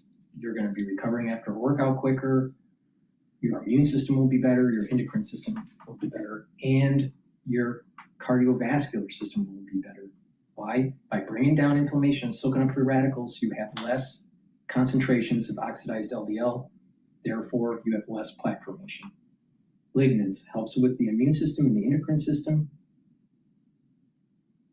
It's going to soak up free radicals and bring down that inflammation. Now, you can take them separately, but I highly recommend that you stack them. Why? Because it's synergistic. It's going to boost up your immune system, help with your endocrine system, help with brain function, help with your cardiovascular system. And you're going to slow down the aging process. If you do this regularly, take the lignans, the turmeric, and the ashwagandha together. Please go to my store, the-studio-reykjavik.com. Make sure you save some money by using discount 5. All caps, discount number 5. The United States has stated to them in no uncertain terms that the ceasefire is over. Thank you for your attention to this matter. We also have this post coming in from Trey Yingst, our buddy over at Fox News, where he reiterates all of that, saying President Trump says the ceasefire with Iran is over. Quote, the Islamic Republic of Iran has asked us to continue talks. We have agreed to do so, but the United States has stated to them in no uncertain terms the ceasefire is over. So very firm words coming in from President Trump.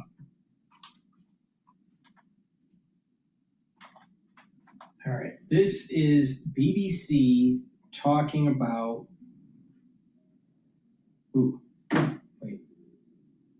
Qatari negotiators arrive in Iran. So let's listen to that. That's from Fox.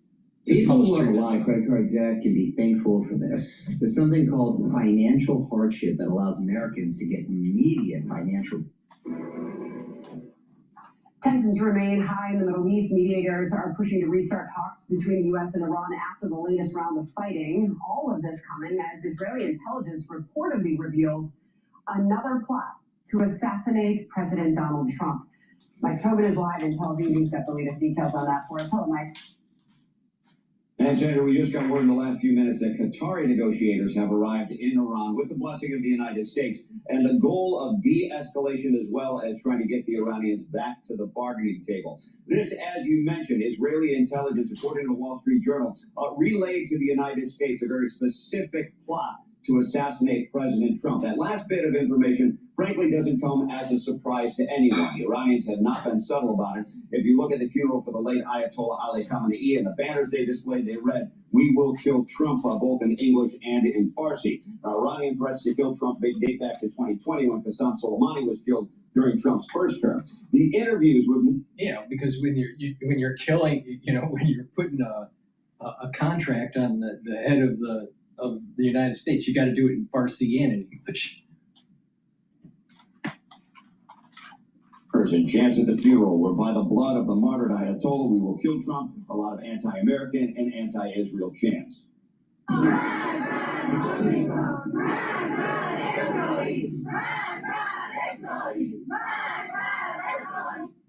Despite Iran violating the memorandum of understanding by firing on civilian cargo ships, a U.S. source says talks to end this conflict are happening behind the scenes. Now, General Keith Kellogg says the 14-point memorandum of understanding needs to be scrapped, and Iran needs to get the message that the U.S. is serious. You're going to lay off your neighbors. You're going to stop shooting at Kuwait. You're going to stop shooting at the Emirates. You're going to stop supporting Hamas, and you stop supporting Hezbollah, and you're going to stop supporting the Houthis. The ones that are home gamers, that are watching this in real time. Natural gas is testing that barrier of 2.9. It's testing it right now. It's like trying to get above it. Now, with this event risk that's happening with Trump, natural gas may actually pass that barrier and start trading above 2.9. Okay, let's continue.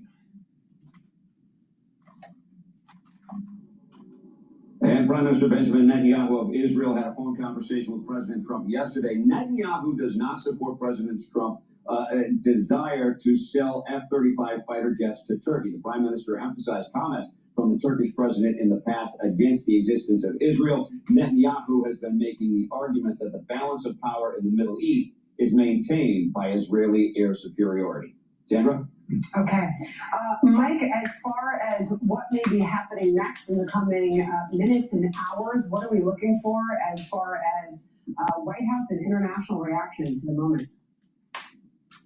Well, I think what we're looking for right now is dialogue and any indication that things are going to move forward with talking as opposed to firing and sending messages back and forth. Whenever the U.S. fires into Iran, they respond by firing on their neighbors. And we're also going to see if this 14-point memorandum of understanding is going to really see the light of day again, since it was clearly disregarded by the Iranians, and then the U.S. ended the ceasefire. Interesting to note also the latest that we heard from the president as he was departing on his trip about being the #1 target for Iran. So we'll see what we hear from the White House today. Final thought there, Mike? You got it. All right. Thank you, Mike. I want to bring in Mike Pompeo, former Secretary of State and CIA Director, now Fox News contributor. And sir, I know you're out somewhere. Go ahead and tell us what you make of the negotiations now underway in Tehran. So does this suggest that the bombing for 2 straight nights drove Iran back to the table? Well, Bill, I think that's pretty unlikely. I suspect they'll hear the Qataris out, but most certainly they're not going to change their behavior. We've seen this for 47 years, Bill. There's no reason to think that a couple attacks they've responded to, right? They fired into the Emirates, to Bahrain, to Kuwait. No reason to think that that will change their long-term vision, which is what they said in the streets, which is they want to kill President Trump, they want to destroy the United States, and they want to take out Israel as well. I suspect the Qataris are trying to create a temporary ceasefire, but the chance of a long-term change in this regime seems like a 0 probability event. Okay, Institute for Study of War. Here we go on the Strait of Hormuz. Iran's attacks illustrate that Iran views control over the strait as its primary strategic deterrent, and that Iran is unlikely to abandon its efforts to control the strait in response to opposition from the Gulf states. Based on your military career, how difficult is it to take out all the drones and the missile batteries that have lined this 950-mile stretch of the Persian Gulf? Bill, what I continue to hear from our senior leaders in the Navy is that it is a very difficult task, but it's entirely possible to achieve. Economic pressure, continued blockade, and then working to take down that capacity. You'll never get them all. You'll never totally eliminate their capabilities, and they've had those for years. But you can greatly diminish the risk. You can open the strait. You can get commercial underwriters to allow insurance for ships that travel through the strait. And I think that's the path that President Trump will ultimately choose to go down. Wow, very interesting answer. We'll watch that. Meanwhile, in China, stewardess one run under the radar a bit. They made a test this week of a ballistic missile in the South China Sea, and it's designed for the nuclear program. Here's what we say now from the State Department. At a time when the United States is working harder than ever to prevent nuclear proliferation, China is doing the opposite. Beijing's rapid and opaque nuclear weapons buildup is of great concern to the region and to the world. That's Tommy Pigott. He's going to join us next hour on this and other topics. But what do you make of President Xi's military move this week?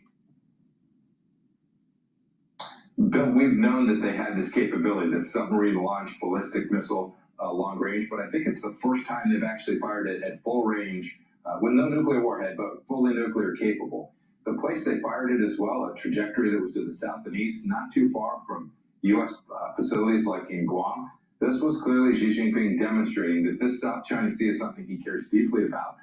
This puts him in a better position with respect to his efforts to coerce the Taiwanese and, frankly, to threaten the Japanese and the Philippines as well. This was very intentional on Xi Jinping's part, and I think the timing is unmistakable. He thinks the United States is focused someplace else.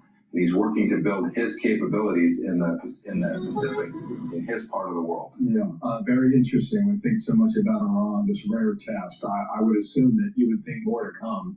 How much do you think China is helping Iran right now? Oh, Bill, an awful lot. They're helping them with money. That is, the Iranians have allowed Chinese vessels to flow out of the strait. They've paid them for the oil. They provide intelligence services to them. And more than that, that backstop the Iranians knowing that they have the Chinese with the wind at their back.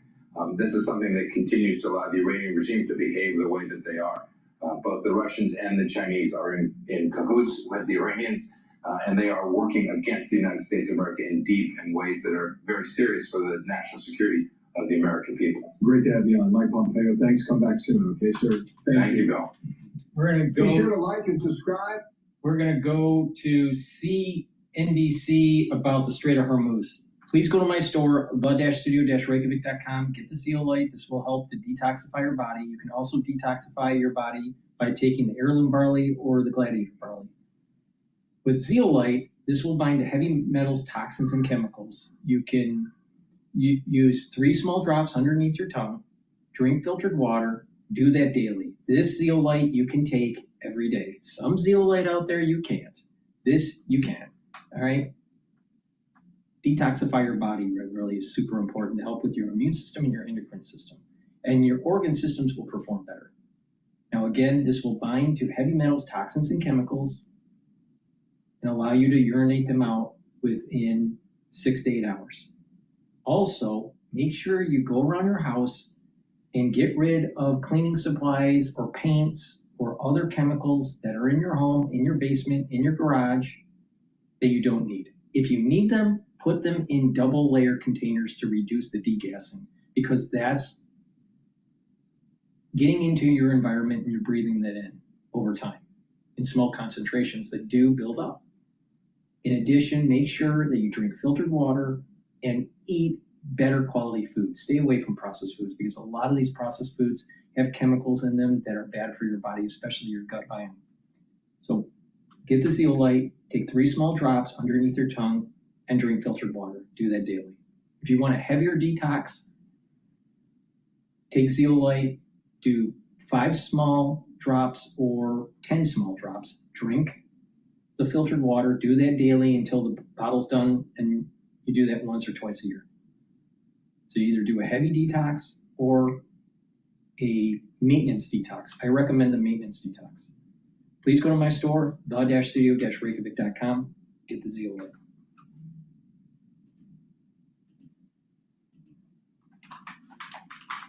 Through the Strait of Hormuz, near a standstill, that's according to industry data. Just 2 tankers sailed through in the early hours of Thursday, that's according to data from Kepler. This as shipping risks escalate after multiple strikes in the region. Meanwhile, industry sources told Reuters that some shipping companies have been advised to pause connections through the strait amid the uncertainty. So Richard Mead, editor-in-chief at Lloyd's List, joins us now for more on this. So from a shipping perspective, Richard, what do you make of all this? Of course, the risk profile seems to have fundamentally changed now. What are you seeing in terms of ships traversing the strait? Well, as of this morning, there's not a huge amount of traffic going through at all. Where we are seeing ships going through is in the northern route, which is effectively the Iran-approved and controlled route, where ships are moving under government-to-government agreements. That hasn't really stopped, despite the attacks. What has stopped is the ships moving through the southern route. This is the ships traversing the Oman coast, and this is the bit that was nominally given U.S. protection, and that's where we saw the 3 ships. So wait a minute here. So Trump's intervention in the region basically nullified the freedom of navigation, maritime freedom of navigation. Again, Trump failed, because he wasn't willing to go all war.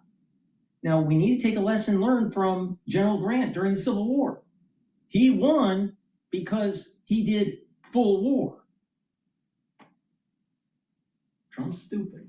Trump is stupid with this. He failed. And then now, all the straits around the world are in question on maritime law. has been around for hundreds of years. And Trump blew that up because he thought he knew better. Because Trump doesn't really understand history. He doesn't understand law very well. And he acts like a 13-year-old sometimes.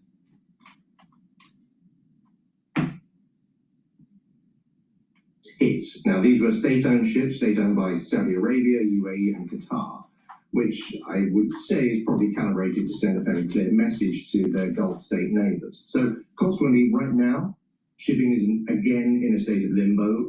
I suspect we're probably going to see ships start transiting again as confidence builds if there are no more attacks. And we're just going to be in this cycle of escalation and de-escalation. Shipping is really just sort of trying to play the windows when they open. I don't see this really fundamentally changing until there is some stable, credible control system in place that shipping can trust.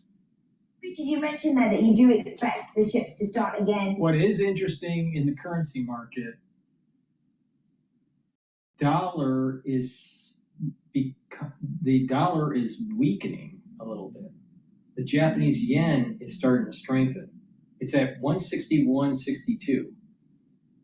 When, for the ones that don't know, I look at some risk factors. One risk factor is the Japanese yen strengthening. If it is, and the VIX is going up, that is really bad for equities.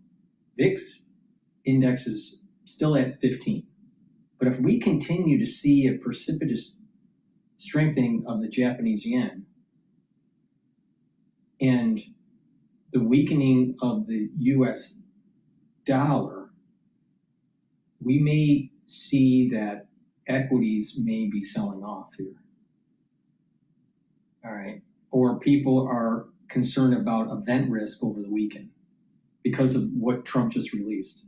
Right now, equities are stable at the moment. VIX is stable. It's trading at, the S&P 500 is trading at 7,551. But I've always looked at the VIX and the Japanese yen as risk indicators.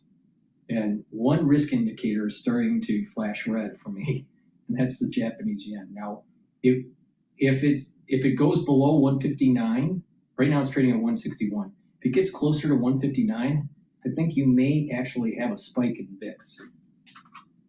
And I'll be doing an analysis over the weekend about all the charts that I look at and my assessment on the trading ranges. So just stay tuned. I'll probably release that on Sunday. Another thing that's going to happen on Sunday, hopefully, is my discussion with John Hogue. We're going to do another show tomorrow, or not tomorrow, on Sunday. And hopefully we'll be able to discuss about our take on what's happening in the news and how this is going to progress. Okay, let's continue on with the Strait of Hormuz. In limbo as tankers seize every opening. Lloyd's List. Transiting the strait, but via the Iran-desired route, which is more of the middle of the strait. But I think that's a really interesting point. I mean, that we're seeing now is if you do decide, or these shipping companies do decide to take that risk on, which route do they take? Do they take the US-approved route, which hugs the coast of Oman, but then risk the aggression from the IRGC, or do they do the Iran-approved route where they have to pay the fee, but then it does put them in the crosshairs of the US? They could come foul under Washington. Well, yes, you are, in the horns of a dilemma here as a ship owner. The reality is that the ships that are taking the northern route, these are generally with direct government-to-government negotiations. So we've seen a number of Japanese vessels move, Chinese vessels, India. These are governments that have been negotiating directly with Tehran. Now, the ones that are taking the southern route, they are not. Now, essentially what we are seeing develop is a bifurcation of global trade, geopolitically conditioned. Some ships are able, some ships aren't. And this is a question of individual risk appetite for the ship owners right now. But unless we get some clarity over what is and isn't allowed, what is or is not going to, Let me just interject here. The natural gas futures, it's testing that 2.9 level, resistance level. This is the third time it's testing it. Now, if it breaks, it's going to start trading above the 2.9 for a little while. If it fails, it'll start to, go down and march down to 2.875. Require some sort of additional security. We're just going to see this period of ebbs and flows of traffic, and that's what we have right now. Shipping is once again in limbo, and the war risk insurance rates have skyrocketed again. I think, realistically, you probably will see some ships starting to take the southern route again, assuming there are no attacks. But as I say, this is not a stable situation, and the vessel traffic numbers are still way below what we would describe as normal. Oh, what about marine insurance premiums? We've seen them rising off the back of these tensions. Do you expect those to go higher, and how quickly do they filter into costs? And beyond insurance, what other operating costs are these tankers facing? Well, inevitably we saw war risks, premiums skyrocket in the wake of those last three attacks. They have been coming down slowly. I mean, generally as a rule, insurance is quick to go up and slow to come back down again. And we had seen it coming back down right up until the point that we saw these attacks. It will depend on who you are. It is calibrated to sort of the geopolitical conditions, where the ship is owned, who is chartering it, where it is flagged. These are all sort of part and parcel of how risk assessment is being played on an hour-to-hour basis by shipping right now. And that's going to continue. Now, in the grand scheme of things, the additional insurance is probably not going to play too much of a part in the short term in terms of the actual cost of the cargo. There are other factors in terms of the operational costs and supply and demand factors. But ultimately, if we see elevated risk being the norm here, then we are going to have to see a sort of calibration of pricing, and that will filter through into trade. But right now, this is about the traffic volumes going in and out, and this is about how quickly we can restart refineries and recalibrate world trade, assuming we do get some sort of agreement to get ships in and out again. So what also happens to freight rates? Where do you see those heading? I mean, could they in some way offset the higher operational costs? For the moment, yes. For the ones that are watching the dashboard, you'll notice that for natural gas, the NG future contract is now trading at 2.910. All you gotta do is pay attention to me. You make money. It's that simple. I have a very, very strong pattern recognition brain. Most people don't have it.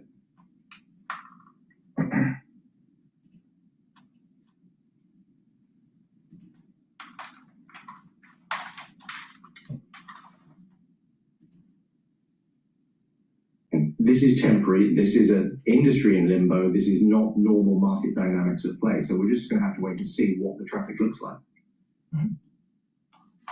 And the bottom line is that the professional traders are pushing oil down. It's now trading at 71.29.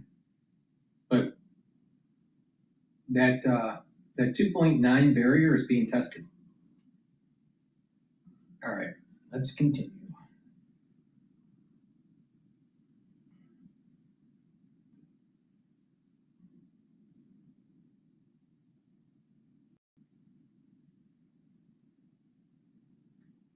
Let's listen into AI bust fallout would be more significant than .com. Oh, let's see what happens there. There's really nothing new under the sun, and that's because human nature doesn't change. The characters change, the names change, but it's fear and greed. We can go back to the South Sea bubble, Dutch tulip bulb mania. History repeats itself over and over again. Put AI into that context here, because people have been positioning AI. Other than electricity, there's been nothing more important than AI. How do you think about just this whole concept writ large? I'm not bearish on AI per se. I'm sure we're all going to use it. Many of us are using it already. The question is, what's the ROI on the AI? It starts out, the way these bubbles all start, there's a kernel of truth that captures the imagination of the individual, whether it's a South Sea bubble or it's Dutch tulip bulbs, or it's .com, which I've lived through. Yep. And it starts out as a good idea, but what happens is the price changes immeasurably. And the best definition, I've actually heard of a bubble.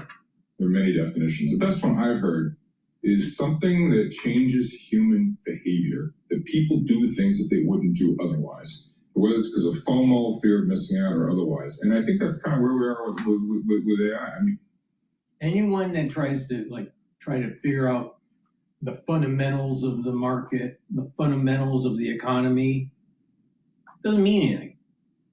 It's all about behavior. It's all about emergent behavior, behavioral finance. It's not about fundamentals. Never has been, never will be. If it was, then markets would be in equilibrium all the time. But because markets are not in equilibrium all the time, because there's dislocations, there's disequilibrium between suppliers and the ones that want something, the buyers and the sellers, there's a disequilibrium there. It's more about behavior. And it's not about just behavior. It's about perception of movement. So you have behavior, but if you go into the function of behavior, it's about perception of movement, velocity, acceleration of price. And this is why the Greeks, for the ones that do option trading, it's so important to pay attention to delta and gamma. All you gotta do is listen to me and you'll make money. All you gotta do is listen to me and you'll get healthy. It's that simple. I am very good at what I do.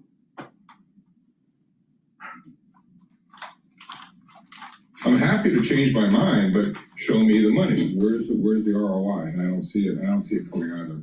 Doesn't seem to be deterring capital from flowing to that business. We've seen extraordinary amounts of equity raised. Now we're seeing tech companies and everything thought about the bond market raising tens of billions of dollars in the investment grade bond market. We've got a Korean company listing its ADRs today here in the U.S. I mean, I've been on global Wall Street for 30 years. I've never seen this amount of money flow. The things I read the same sources you do. I file it under my category on X of things you don't see at the bottom. We've seen this movie before with Japanese subtitles, housing subtitles, tech subtitles. Go back to .com. I actually think this is much worse than .com, simply because the sun's involved are that much greater. This is really important because, the fossils sitting around the table, we talked about Will Danoff a couple of days ago. Remember being in meetings at 60 State Street, .com and all that. What's the distinction right now versus 98, 99, and then what? It's not about .com. He's getting to the point where it's about behavior and it's a bubble for AI. It's not .com. It's the railroads. It's about 1873. 1873, where there was heavy investment in the railroads. They were doing financial engineering through trusts that were not backed by deposits. The banks started to fail, and then everything started to crash. Overinvestment in the build-out. Now, this AI is very similar. There's an over build-out with the hyperscalers. No one knows that corporations are actually going to benefit from AI. There's no business case that really substantially increases your revenues. It may help with at the margins for revenue increase or expense reduction. So it's a marginal gain. And companies are starting to pay attention. Well, wait a minute, we have to pay all this money for tokens. So what's the benefit? And we don't own the model. And we're dependent on this frontier model from another company. And then everyone's thinking, well, maybe we need to redo this and have it all proprietary in-house and all this stuff. So this thing is in flux and it has to shake out. So there's an overbuild out with these hyperscalers. And these hyperscalers are starting to issue corporate debt. Now, there's a lot of liquidity out there. But what happens when people start asking questions like, where's the beef? Show me the beef. Where's the profit? And when the hyperscalers say, it's not there yet, people are going to start to sell. And there's going to be more downgrades for their corporate debt. Take a look at Oracle. Oracle is a big, gigantic, major powerhouse. And they're just one grade above junk in terms of bond issuance, corporate debt issuance. Oracle. This is more like 1873, but because everyone's so focused on .com because it's tech, no, it's a build out of a communication system. That's what AI is. It's a build out of a communication system. Stop using the word tech. And it's no different than the railroads. 1873 is what we're talking about here. But all the experts think otherwise. All right. Don't pay attention. But it's 1873.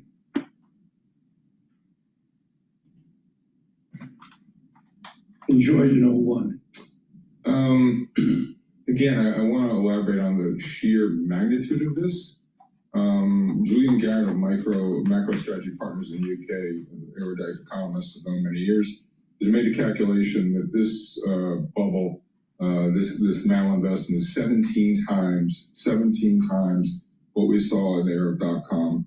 And what's allied to that, what's really important is the sums involved are so much larger relative to the real economy. The fallout from this could really be much more significant. For Global Wall Street on this Friday, a real treat. George Noble with us, of course, definitive fidelity with Mr. Lynch. A few years ago at his Noble Capital Advisors, he's been on fire on LinkedIn and Twitter with his criticism of the moment it in. Paul Sweeney with George Noble. Again, another definitive part in this market was the IPO of a company called SpaceX. Oh my. Thought you'd never ask. What do you make of that? I mean, I can't imagine sitting in a Fidelity office conference room and, the bankers bring Elon Musk in to make this pitch. I would have loved to have been a fly on the wall. What do you make of that? History shows that buying companies at over 10 times revenues usually ends very badly. We all recall Scott McNeely famously on Sun Microsystems. What happens? What do you have to? What are your returns going to be to buy over 10x? This is 120. But there's something special about SpaceX. One, there's some defense capability that is really important. Second, they can, by just snapping their finger, bankrupt AT&T, Verizon, T-Mobile in a second because of Starlink if they wanted to become a major cell phone carrier. And then not just that, many homes in suburbia or rural could just sync up to their communication system, Starlink, and they're also taking the broadband business. So don't count out SpaceX, right? There's a little bit of, and you have the Elon Musk premium. There's lots of millionaires, I know them, that have made money by riding the wave of Tesla, all right? So you just need to, view SpaceX as a little bit special, right? It's kind of like Apple with Steve Jobs. There was something special about it. It had a secret sauce. It had something special. Now, if something happens to Elon, he becomes incapacitated or dies or whatever, then you're talking about SpaceX going to zero. But he's right that some of these companies that are overvalued, way overvalued when they do their IPO,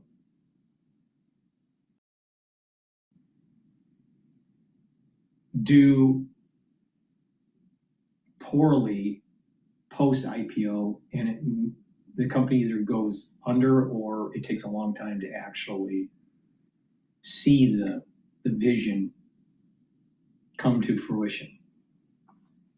SpaceX is a little bit different. And, who knows? SpaceX could easily destroy the telecom competitors. And there would be so many people that would jump in on it. If they just said that, You sign up for Starlink, and you could be we would be the carrier for your cell phone and for your internet connection. There would be a lot of people in the United States jumping in on that, especially if they lower the price. So if you add in your broadband connection plus your cell phone, and you bought into Starlink, and Starlink was cheaper by a substantial amount, 25% or 50%, Elon Musk would take all the business. And they would get lots of cash flow. Revenues. And, it's even if you look at the company's projection, they're already borrowing money. You look at the company's projection, they'll be cash flow negative for years to come. And here's the worst part of SpaceX, which I don't want to engage in the Captain Obvious thinking, but the thing everyone should consider, and that is the staggered lockup that the unlock that we're looking at. Yeah. Okay, starting from next month, when the quarterly earnings come out, 20% of the shares come unlocked shortly thereafter. And then there's a whole series of unlocks, 7% every 20 or 30 days. Yeah. By December, there's going to be a lot of people shorting. I know some people that are in the hedge fund business that they're waiting for this lockout. And boom, they're shorting the stock. So the stock is going to go down. But I said this right before the IPO came out. Wait 3 months, 4 months, and then maybe start accumulating shares and hold it for 10 years.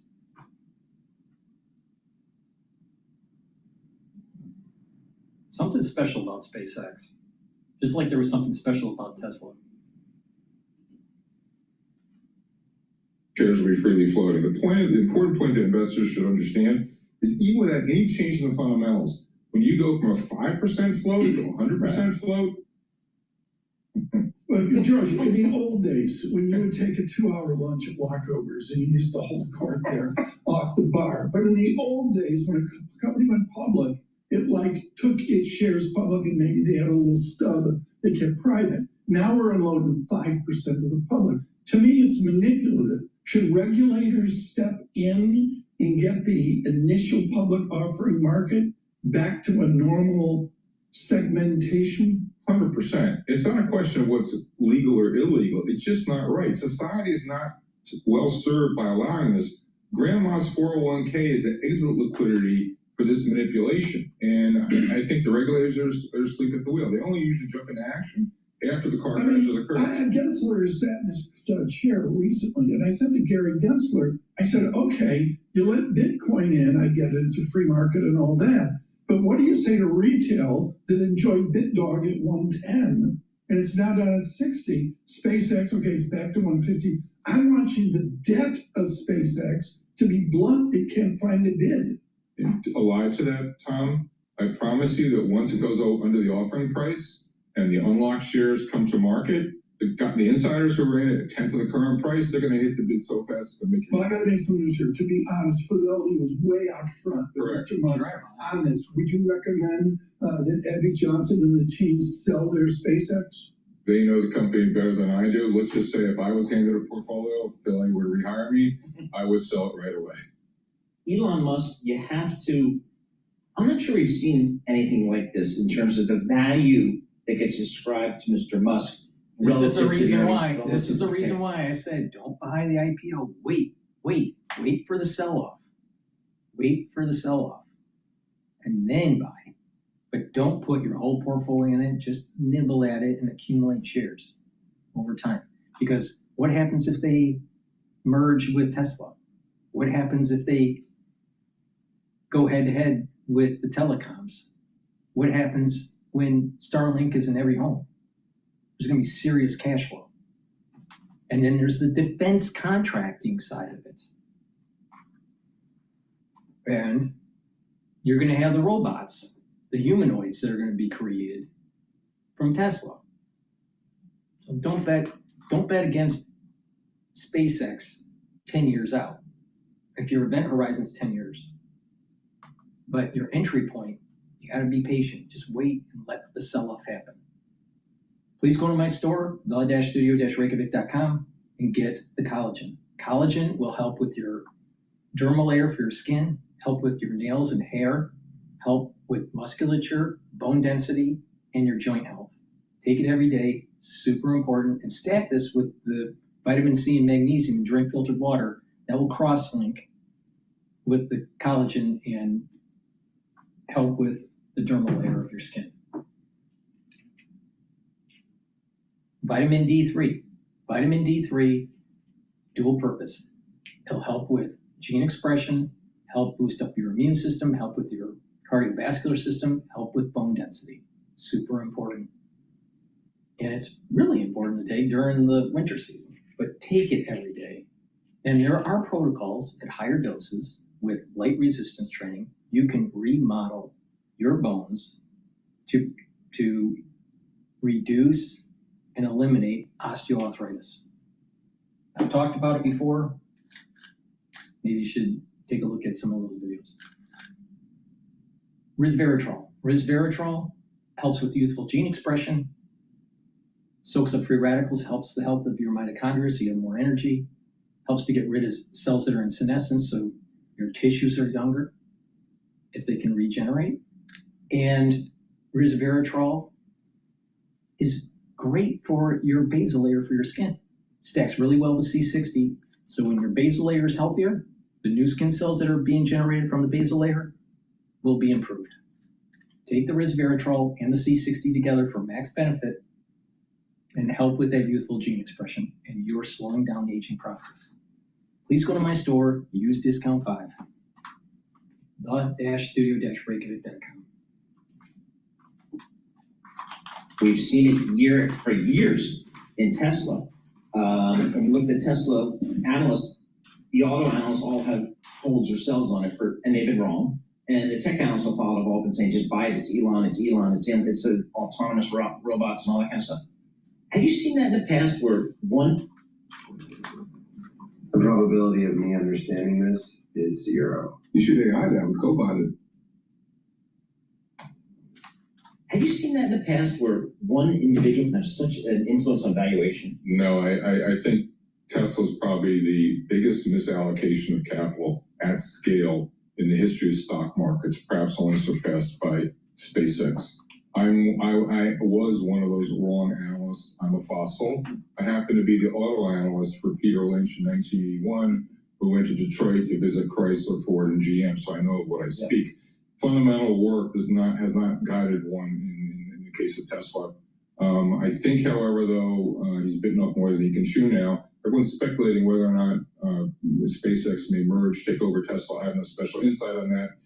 But if I had to gamble, if I had to speculate, and if I ever speculate, I would say it's a reasonable speculation. Let me reintroduce here worldwide, including overseas and across America, George Noble with us for years, definitive in the business of overseas investment, and Fidelity Thrill is in our studio today. Controversial, to say the least, on the euphoria at hand. Paul Sweeney. So, George, where do you see opportunity these days? I'm sure you look at various markets, various geographies. Where do you see value these days? No, it's a market of stocks. As Peter Lynch always used to say, don't try to call the market. I think there are outstanding opportunities right now in energy. I'm actually quite concerned about the energy picture. I think we're sleepwalking into the biggest energy dislocation in history. You look at the disparity between the divergence between the financial market for oil and the physical market for oil. We're between a rock and a hard place. The energy stocks, crude has sold off significantly in the last few weeks, as have the energy stocks. I think the risk reward is very appealing. There's very little downside and potentially a lot of upside. I like reflation generally speaking. Gold stocks, I think, are a huge buy right here. SSRM as an example, 7 times earnings, not cash flow, 7 times earned. Just pay attention. And even Blank Find from Goldman Sachs. He retired from Goldman Sachs. I saw him at an event, right? And he stated to the audience, investing in gold is a waste of your money. You're better off doing a buy and hold strategy in the S&P 500. You'll gain more. Look at it. Just look at the price curves. Look at over the last 10 years or the last 20 years, if you invested $10,000 in gold versus $10,000 in the S&P 500, where would you be at? If it was a hold strategy This whole gold thing is tactical. If you're a trader and you're doing tactical moves, then it may make sense if you like doing the precious metal stuff. But you can do the same thing in other asset classes like agriculture or energy or tech. So it's nothing unique about or intrinsic about gold. Because if there was an intrinsic value, then the value of gold would have been going up faster than the actual value of the S&P 500. So don't be stupid. This is bullshit. What you just said is total bullshit. All right.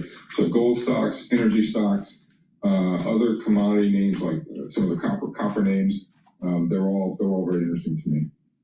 Part of this AI story, to the extent people are looking for. Now going into copper, industrial commodity type stuff that has some sort of industrial use, now that's starting to make sense. That would make sense.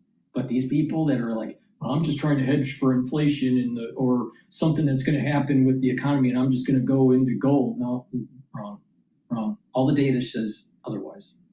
All the data says otherwise. It's the wrong play. It's too simplistic. It's almost like caveman thinking. They're going to hedge inflation by buying gold. No, you don't hedge inflation by buying gold. Where do you think the money is going to flow that's being printed by the Federal Reserve? Hot money goes to equities, dumbass. Other than the chips, has been some of the picks and shovels. One of them has been energy. Yes. How are we going to power all these data centers that are being built in everybody's backyard? I mean, are they going to stick little nuclear reactors next to each one? How are we going to do that? They took thermodynamics. Exactly. Well, the one thing you shouldn't do is buy Oklo, which is one of the biggest frauds out there on the market right now. But that's a whole other story. OKLO. We've been short that for a year. The problem with it was some of the names you mentioned, some of the utility stocks. If the AI trade comes unstuck, and I believe it will, I think a lot of those derivative plays are going to take on water. Well, crude's a little different, so it's a slightly different orbit. But a lot of the derivative power plays, I think, are going to have a big problem. One last joke, it was a great line someone used a few weeks ago on me. He was talking about, you got to buy the picks and shovels. I said, yeah, well, what happens if you buy the picks and shovels and there's no gold in them hills? George, I got to get two things in here that I think our audience is really interested in. And overseas, in the huge ups and some of the challenges you had, Teton as well, are you correlated on overseas to what the dollar does? Like, do you have to have a weak dollar to make overseas work? No, you don't. But it's a very good question. You don't need a weaker dollar. What you need to keep in mind is the economic cycles across different geographies varies enormously, and that's what you're trying to anticipate. You need to have somewhat of a top-down perspective, not just bottom-up or investing internationally. However, one thing I will say is a dirty secret they don't tell you anymore. Way back when I was a young in the early 80s at Fidelity, there was much less correlation between markets. Now, given the increasing interlinkage between markets, the correlation is much higher. I like to joke, why do I need to be up at 10 o'clock at night trading the Japanese market, get up at 5 a.m. to watch the London market? I can lose money just as well between 9:30 a.m. and 4 p.m. Eastern time, and I can get I also have on that. And of course, on private credit, I know you've been in the dump known as the St. Regis. The old St. Regis in Beijing was an absolute dump, folks. I'm sitting there in the 90s listening to CDO squared stuff and Banker's Kitty and the whole thing. Are we doing a redux there on private credit and private equity where there's some shadows, to say the least? You couldn't have said it better. My father always used to like to say there's two ways of learning things, either by precept or by experience. It's much more economical to do it by precept. We're all human. We all think this is brand new. It's deja vu all over again, as Yogi would say. Exactly. And this is the reason why I was saying that this AI bubble is more like 1873, not .com bubble, because of the financial engineering that's involved. There's this shady environment of the private credit and private equity, ETF, derivative market. So be careful. Please go to my store, the-studio-reykjavik.com. Get the Bloomer Boost. This has 68 nutrients. It's a very comprehensive compound profile here to help to slow down the aging process. You get all the minerals and vitamins that you need on a daily basis with lots of other supplements within this compound to help to slow down the aging process, boost up your immune system, boost up your endocrine system so it's working properly, helps with your cardiovascular health, helps with brain function, allows you to improve your concentration, and cognition will be faster, your memory will be better. It'll help you to control your blood glucose levels. And when you're working out, do a little bit of like 60-40 split or 70-30 split, heavier on resistance training, and you're going to get the musculature that you need. You're going to get fit. You're going to be able to control and improve your metabolism, and you're going to have longevity and a steady burn of energy. This is going to speed up your metabolism and give you a steady burn of energy, not crashing, not spikes of energy. It's a steady burn of energy. You'll feel the effects of this within 72 hours when we start taking it. 72 hours, boom. And then you start having more vitality. And then over time, because of the compound effect, you're going to start noticing in the mirror that you're getting fitter and that you're slowing down the aging process. And these different systems are going to be improving for you. So this is a great way to get healthy. And it has the minerals and the multivitamins that you need and the other compounds to help slow down the aging process. Now, take C60. C60 is a very strong antioxidant. It's almost 1,000 times stronger than vitamin C. Take a teaspoon a day, preferably on an empty stomach. You can get an MCT coconut oil, avocado oil, or extra virgin olive oil. C60 has to be in an oil for proper absorption. Take a teaspoon a day, every day. I've been doing this for over 10 years, every day. Now what this does is it's going to soak up free radicals. When you soak up free radicals, you're reducing the stress in the tissue, you're reducing the stress in the cell. The cell will perform better, your tissues will perform better, therefore your organ systems will perform better. And you'll have more energy because the mitochondria will be healthier. Because you're soaking up those free radicals, the mitochondria will produce more ATP, so you have more energy. And if you're paying attention here, you're bringing down inflammation, you're soaking up free radicals, and you're boosting up your energy levels. You're reducing all of those vectors of aging. Because with aging, you lose energy. With aging, you increase inflammation. With aging, you're producing more free radicals. So we're reducing the aging process. And there's a compound effect with this. When you soak up those free radicals at the vascular level, you're reducing plaque formation, so your cardiovascular system works better. Your brain function will improve because you're going to have better positive neuroplasticity where your neurons will link together more efficiently and be more robust. So your thinking will be faster and your memory will be better.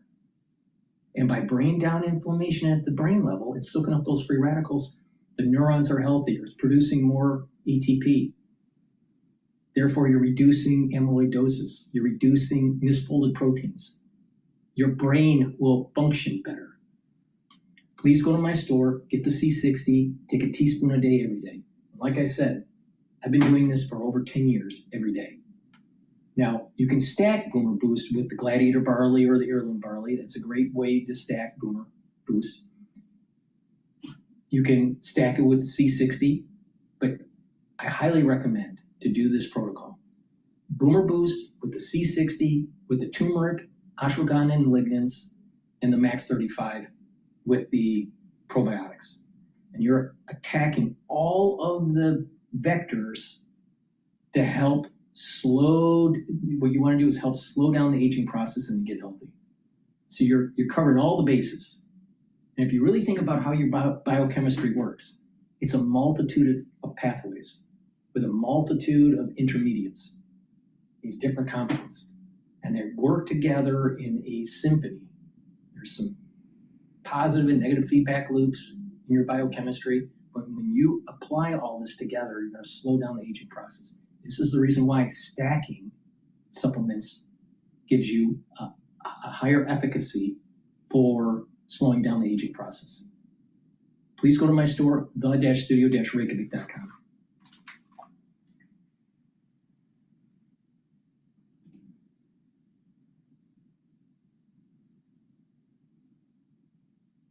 All right, let's see here.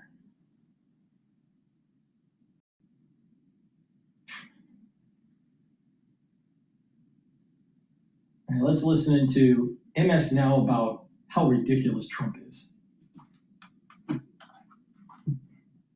Imagine being able to build an app with your name on it just by thinking about it. Meet Base 44, a complete AI creation platform.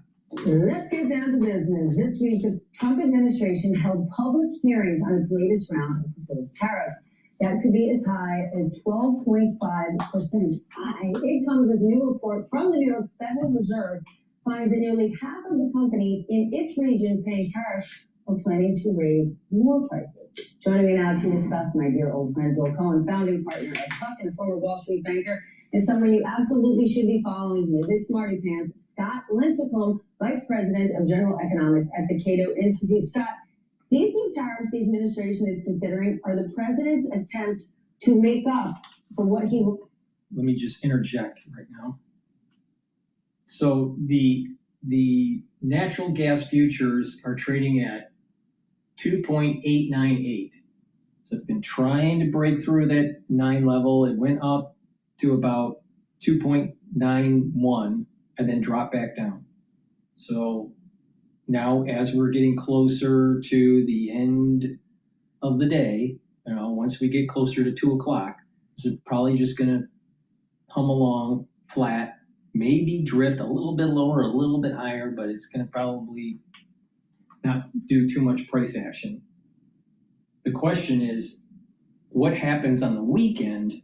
Will it go up? Will natural gas go up or not? It fell a lot the last 3 days. So chances are you should have an up candle on Monday. The probability of an up candle is probably pretty high.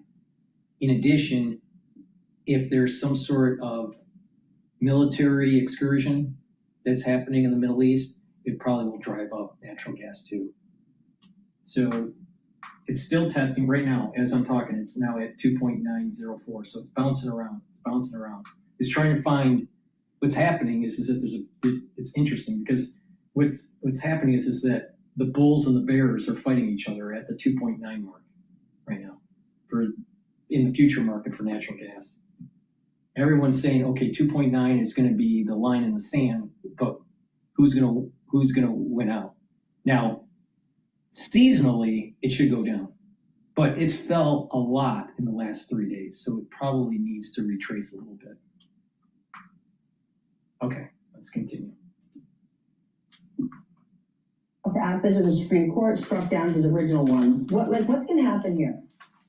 Well, I think it's all but certain that those tariffs are going to go into place because Secretary Bessent and Donald Trump himself and others have already said that the tariffs are going to go into place. And while that's legally questionable, I think as a simple economic matter, we should expect those tariffs to hit in July when the temporary tariffs that they already imposed back in February to replace the emergency tariffs, when those expire, we'll get these other tariffs.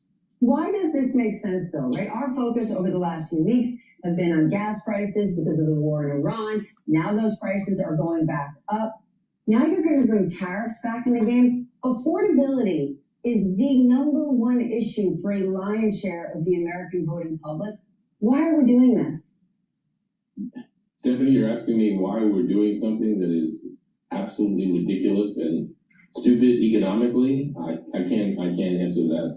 Stephanie, I can tell you that the Supreme Court struck down his tariffs the first time around. I can tell you that tariffs are a tax on the American consumer and not a small one. I can tell you that they are hurting people in their pocketbooks, especially in places like Walmart, where many people shop, where many of the goods that are sold are imported foreign goods. I don't understand it.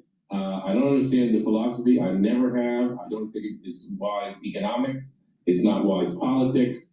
And yet the guy just keeps doubling and tripling down on everything. So no, I can't answer that, Stephanie.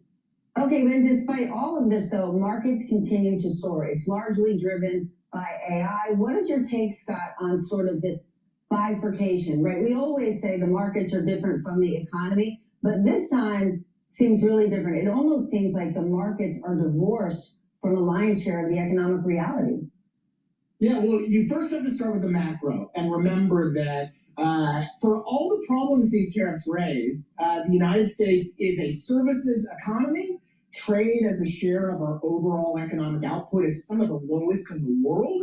So you can do a lot of damage on tariffs, and that'll hurt companies and consumers, but it won't dramatically affect the kind of macro picture. But the other thing is that, like you mentioned, AI is this massive tailwind for economic growth and for markets. And importantly, everything you need to build a data center or to power AI is exempt from all of these tariffs. So it's a dirty little secret of the Trump tariff regime is that today what's powering the economy is doing so through free trade, not because of tariffs. This is a good point. At the same time, there's this new report out there. Notice has a story that the Treasury Department has a draft report that is warning about a possible AI bubble very similar to the dot-com bubble that took place in the early 2000s. But this time, AI is even more embedded in the economy. It's even more tied to our government. It's 1873. It's not dot-com. It's worse than dot-com.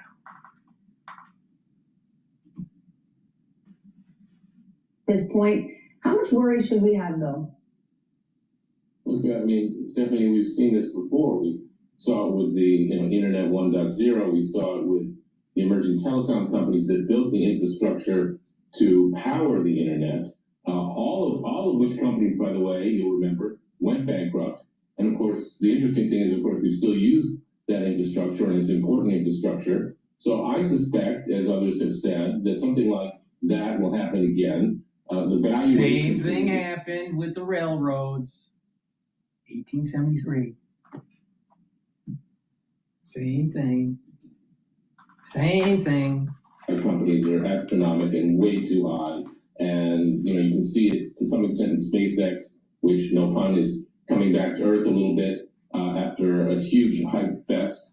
And so I think that the infrastructure that's being built is very important and will end up being useful. But what are the companies going to look like that are building this infrastructure? And are some of them going to go bankrupt? And are investors going to end up with the short end of the stick here?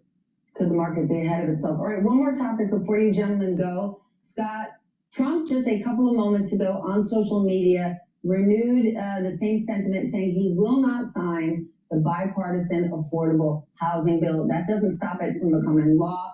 At midnight, home prices are at an all-time high. We've got a viewer question on this. Jared from Wisconsin is asking us, what does the housing bill do for a current homeowner? I feel like this thing was not promoted very well. Well, for a current homeowner, I don't really think there's that much in there.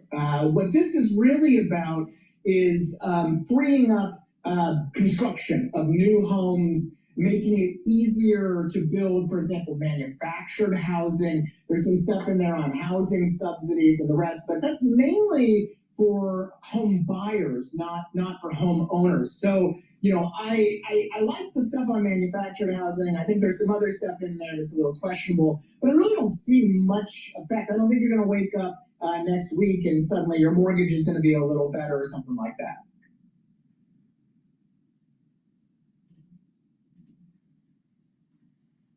Is rising in its first day of trading in the U.S. The listing less than an hour old, and we'll dive into the memory maker's new listing here with Bloomberg's Ed Ludlow's going to join us from the NASDAQ market site a short time from now. And as Maine tries to set rules for a shotgun Democratic primary convention, we'll get analysis from our political panel. Rick Davis and Jeannie Shanzano are with us. It's Friday, and we've got Charlie Pellet at the helm. Let's turn to the markets first. World headquarters in New York. Hey, Charlie, happy Friday. Thank you very much indeed, Joe Matthew. Lots to keep an eye on today. Oil, but obviously the big story. SK Hynix, we are up. We are trading up 17.8%. We'll keep you updated throughout the day. Of course, our Ed Ludlow will have a whole lot more on SK Hynix coming up in just a moment. To the equity market, though, a rally that has driven stocks to within striking distance of a record is wavering ahead of earnings season next week. Bank earnings front and center. What a Tuesday it is shaping up to be. 5 out of the 6 biggest banks in the country will be reporting on Tuesday morning. S&P right now up 13, 75.56, where we stand up by about 0.2%. We've got the Dow up 87, now up by about 0.2%. NASDAQ Composite Index up 18 for NASDAQ. That is a gain of just about 0.1%. The stocks are retreating somewhat today. The Philadelphia Stock Exchange Semiconductor Index is down by about 0.1%. 10-year 4.55% with a 2-year 4.19%. Gold 41.10 the ounce, down 0.3%. Crude has been wavering, down 1%, 71.37 a barrel on WTI. The big story, though, Wall Street squarely focused on the first day of trading for South Korean memory chip maker SK Hynix's ADRs. Sri Natarajan is chief Wall Street correspondent for Bloomberg News, and he says there are big implications for banks. This is SK Hynix Day. Think about anyone with a view of Midtown Manhattan last night and you saw the JP Morgan building lit up with the Korean flag. Like, they raised $26.5 billion, and yet they barely make the podium finish in terms of equity raises in the last month. We've had Google that came in and raised $40 billion. You had SpaceX with $86 billion. Google again with another $40 billion over the next few months. Bloomberg Sri Natarajan. The ADRs trading under the ticker SKHYB. Right now, they are up by 17.2%. Monday, by the way, that ticker changes to SKHY. Again, recapping here, S&P up 13, up 0.2%. SK Hynix, the ADR is up 17.2%. Lots going on. That, Joe Matthew, is a Bloomberg Business Flash. All right, Charlie, you said it. Yeah, it's a big day in the markets. SK is live, as you just heard from Charlie Pellet, our good friend in New York. We'll be back in about 15 minutes with more on the Friday trade here as we really zero in on not just this stock, but the memory space and the AI trade as a whole. We're going to get to what's happening at the White House and what may not be happening with Iran in just a moment. But we want to seize on the moment here, having just gotten this great setup from Charlie Pellet, because Ed Ludlow is actually at the NASDAQ market site today. They flew him across the country for this because it's a pretty big deal. SK, of course, is a very small group of companies that make memory chips. And we've talked so much on the program about the shortages prompted by the massive development of data centers, the AI race. This is what it's all about. And if you've been hearing us talk about Micron technology, which has been to the moon, parabola, it's coming down to earth more recently. In fact, it's quite a ways off its all-time high above $1,200. In fact, Micron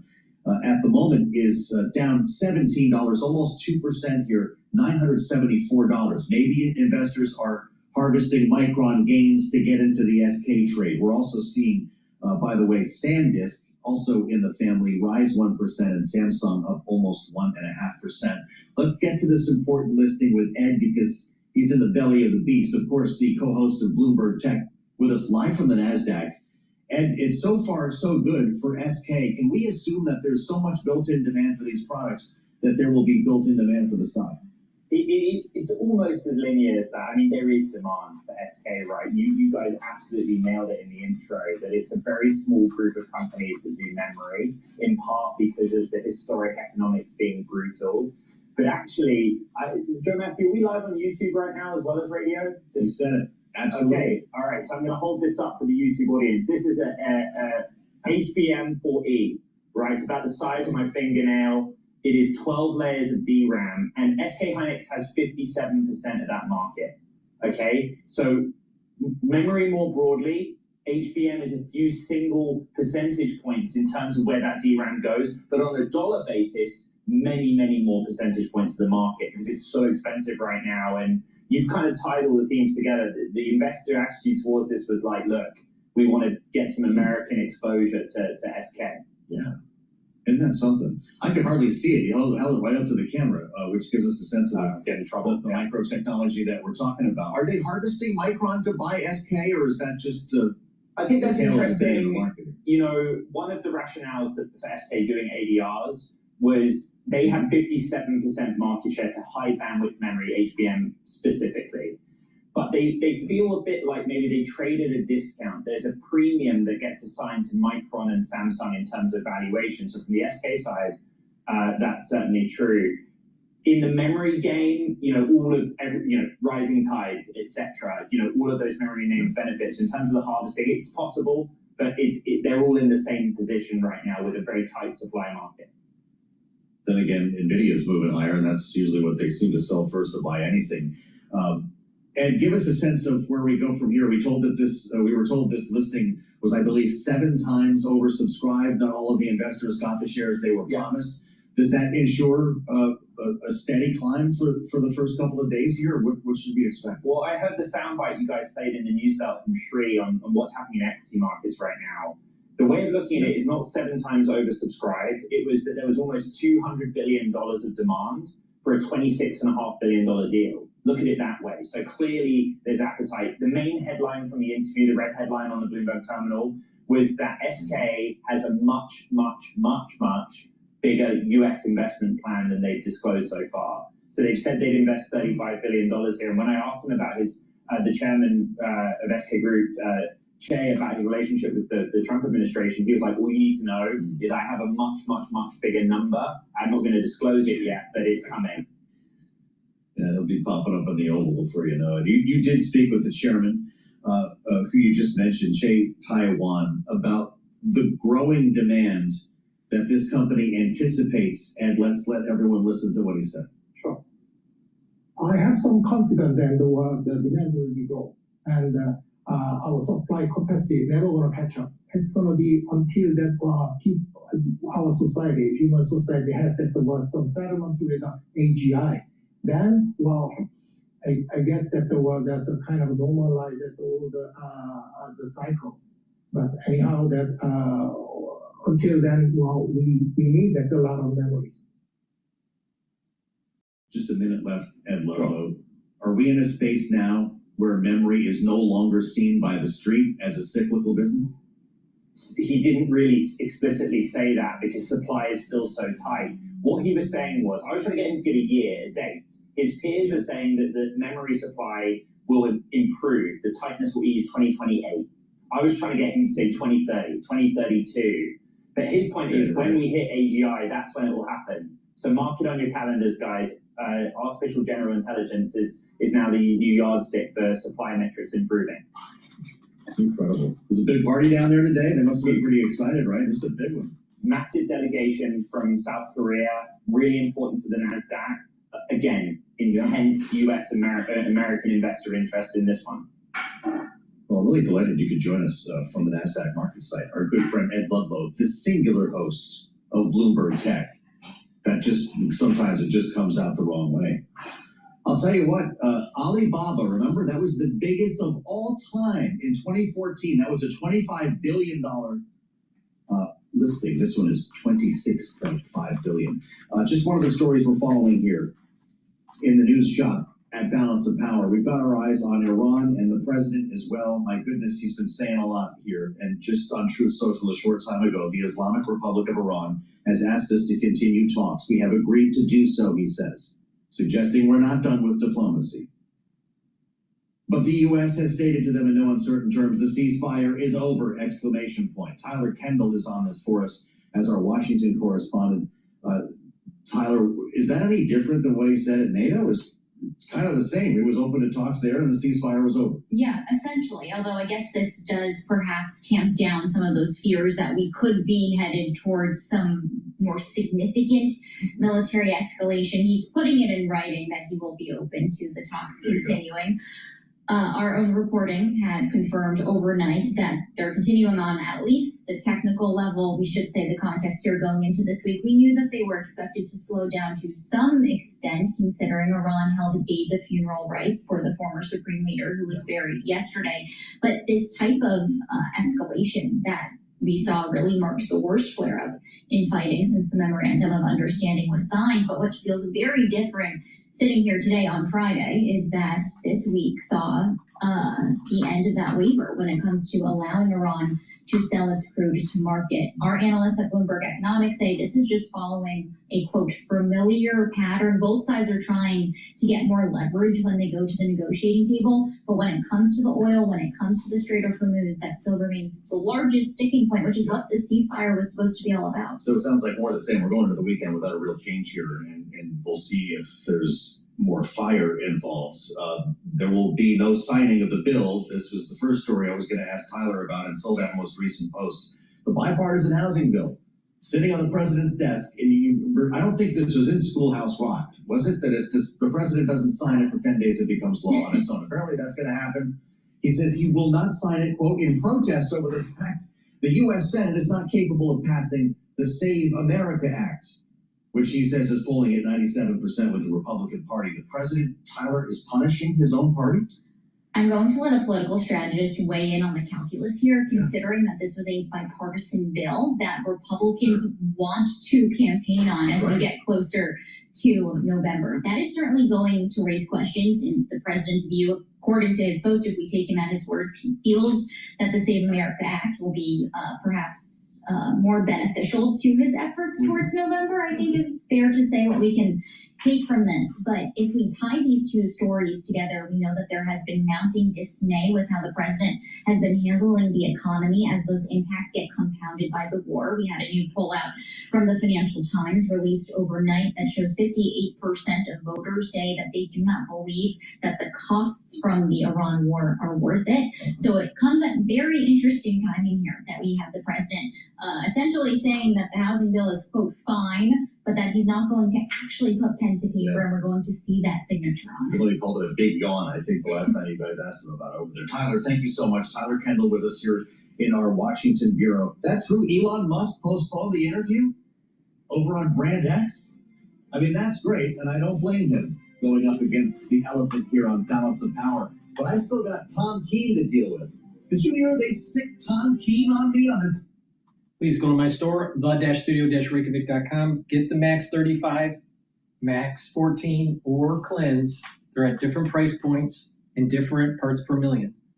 But take a teaspoon of this a day, swish in your mouth, gargle about 20 seconds, and swallow it. What this will do is boost up your innate immune system.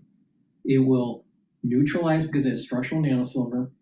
It'll improve your oral cavity and your oral pharynx, maintain your mucosal barrier, and help the health of your epithelial cells.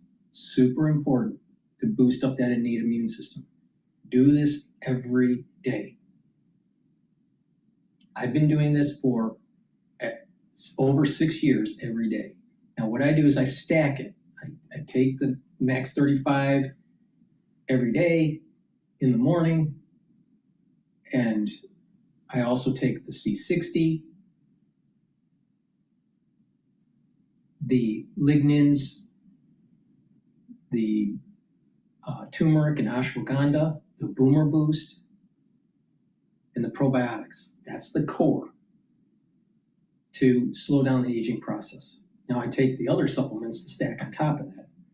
So if you want to do exactly what I'm doing, you want to take the collagen and the gladiator barley, right, and the omega-3. So, but the thing is that the core protocol is the Max 35 or Cleanse or Max 14, depending on your ability for affordability.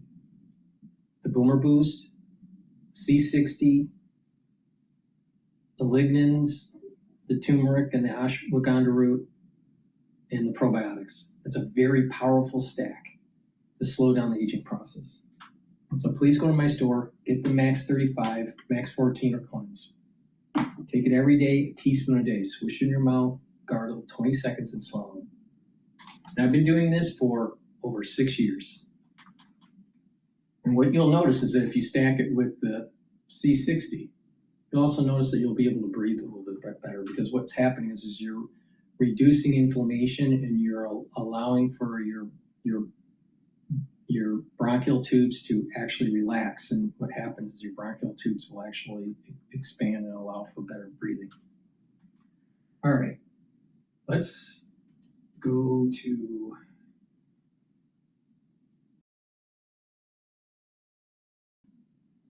Government action is critical for AI entrepreneurs. Equity indices built on opinions? That's the old way. The new way is Bloomberg Equity Indices, built using transparent, rules-based methods. I think it's alive and well. I think what we've built here in America in terms of the American dream still is a beacon for entrepreneurs all over the world. You can see it today, raising $29 billion, as Paul and I were just talking about, that it's still alive and well. But at the same time, that diaspora of opportunity is all over the world. And so that goes for us here in the US as well, is to make sure that we're not passing it by just because we're not familiar with it, just because we don't know too much about that particular country. Opportunity is all around the world, especially how much AI has democratized access to these markets. Talk to us about AI and how you believe it may impact the workforce. I happen to be in a camp, I hope I'm wrong, that it's going to be a net destroyer of jobs. A lot of folks are telling me you're too short term, don't think longer term. Longer term is tomorrow for me. But how do you think about it? Well, can't both things be true? Maybe, right? I guess. Right. I feel like in the short run, will it be a net destroyer of jobs? I'm in that camp. I do think many jobs, many white collar jobs are going to go away. When you think about the automation, and we think of not just the state of the art, because oftentimes we look at what's the state of the art, but we forget the velocity of the art and how much it's come, how far it's come in 3 years. Let's think about this. If there's going to be aggregate demand destruction in purchasing goods and services in terms of the demand for human labor, and people have mortgages, how are those mortgages going to get paid? The banks are going to suffer. There's going to be a feedback loop. It's going to be very bad for the economy. This idea is just going to eliminate white-collar jobs in the short term. That's such a parochial textbook answer and just low-level understanding. What about the secondary and tertiary effects? If people have mortgages and a big part of the workforce no longer works, how are they going to get paid? The banks are going to have a problem. So the banks are funding all this AI stuff. They're underwriting the IPOs. They're making a ton of cash. They may be underwriting debt for these companies. And then all of a sudden, the job market starts to falter. People don't get hired. And people start to default on their mortgages. And then the banks are starting to ask for the government and the Federal Reserve to bail them out.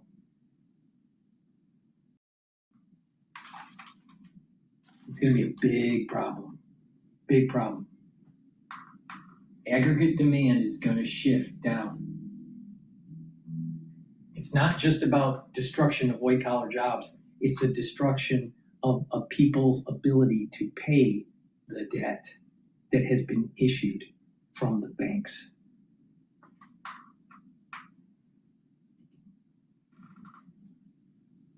Let alone 6, 9, 10 years in the future. I think short term, there's going to be a lot of disruption. Long term, though, when you look at most technologies, I think there's going to be growth. Yeah, that's what they tell us. Pelgo, talk to us about what you guys are doing at Pelgo, your company. So if you believe that that's true, if you believe that there's going to be folks displaced, you look at kind of the steel industry in America, right? You can go to those towns and say, overall, all this kind of the white collarization of the workforce in the U.S. has been a net benefit for the U.S. But you go to the steel belt and you get on in a town square there and you tell them that, I don't think you're going to make a lot of friends. Yeah. And so I think that's going to happen with AI. And I think what's happening is that the U.S., like how our society behaves, how our government behaves, we don't have great safety nets for folks. And so when you get displaced by AI, so you're going to get displaced by AI, and then the government is going to come in and it's a welfare state now. Well, wait a minute, doesn't that sound like England? This AI is fucking bullshit. Anywhere else in the world where you have a big safety net, you can figure things out, you can retrain. We don't have that safety net. So Pelgo, what we do is we go to the companies and say, hey, there are resources these folks really need. And if you're displacing them, or even if they're leaving voluntarily, there's things that are owed to them, including outplacement, including a safety net. And that's actually who pays for our service. I have Edward Wong's fabulous Chinese book at my coffee table. It's my next book to get to. And I just want you to discuss the threat of China in AI, in EV, Volkswagen, Michael Barr telling us about not collapse, that's too strong, but the industrial, broader technological threat of China, is it legitimate? It's a hard question to answer. I think when you look at the entrepreneurs themselves, I think most folks are there to build the technology because they like the technology and they see opportunity. But AI is such a powerful market-making and maybe world-making and world-shifting technology that governments invariably need to get involved. And when that happens, it's very hard to say. So let me speak as an American. Their government is playing with a stacked deck, and they're crushing us short-term on price, a la EV. They're flooding the world. Units, be damned to price. How do we compete? It's hard. You have to hold them to task with the international regulations, the framework in which we've built the international kind of trade order on. With that said, I think if you're the US government, you have to think about how do we support the entrepreneurs? How do we make sure we don't lose in this race? And I'm not saying that because I'm this kind of person that thinks there's going to be this AI utopia, but I fundamentally believe that this is going to be as important, if not more important, than the internet. And if we were not the leaders of the internet over the last 30 years, take a look at what our economy would have become in that timeline. And so there has to be a certain amount of support and ability for us to compete on the world stage. Where do you think we are right now vis-a-vis AI, the development, the support, the implementation? Oh, I love that question because I actually think we're probably in the equivalent of 2099. Things feel a bit frothy.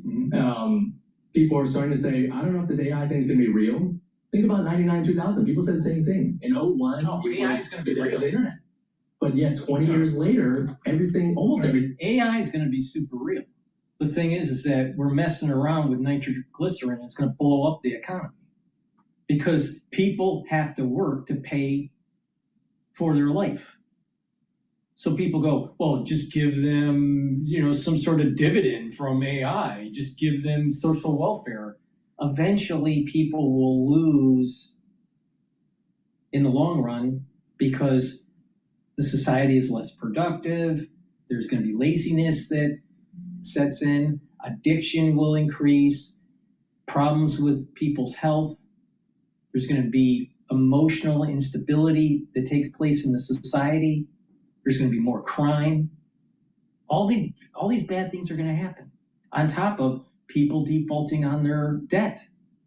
Companies are going to default on their company loans. People are going to default on their mortgages and their car loans. When most of the society can be supplanted by AI, how do you finance the debt at the individual level? And how do you finance the government debt? That's in trillion, 40 trillion? I stopped counting. $40 trillion in debt? Who's going to pay for it? There would have to be a massive debt forgiveness program that takes place. So we take a look at this microcosm that's going on with student debt. It's around $1.5 trillion. Now, if individuals can't find jobs to pay for that debt, they default on that debt. Now that's a microcosm. Now just imagine most of the labor force not being able to find work. And think about all of the debt that's out there in terms of mortgages, car loans, yada, yada, credit card debt, all this stuff. And you're talking a magnitude of probably $100 trillion or more. AI is going to blow up the economy if this is titrated too fast. If this is not regulated, if it's not modulated in how it's implemented in the economy, it will blow up capitalism.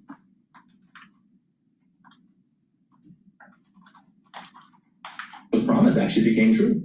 So I think we're in a similar stage of AI development. Are you moving to Texas or Florida? Oh, I actually was posed that question recently. So, we incorporated in Delaware. Should have taken a closer look at Texas. Maybe we will. It's good that there's competition out there, not just in Delaware. AI is going to affect the economy, but no one knows really for sure how bad it's going to be. Please go to my store, the-studio-reykjavik.com. Get the structural nano silver toothpaste. This has no fluoride.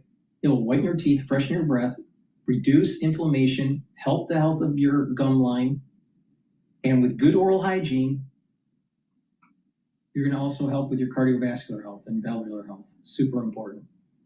Again, this has structural nano silver. It'll help to neutralize. And get the structural nano silver gels. I have it in the tube form or the quick dispenser form called Renew. Use them the same way. You can use it as a daily skincare. You can put it on a cut, an abrasion, or a minor burn. They'll help to heal it quicker, about a third of the time quicker. And during the allergy season or the cold season, lightly coat your nostrils, put it on your hands. It stays active for 5.5 hours. And it'll help to neutralize because that's the structural nano silver.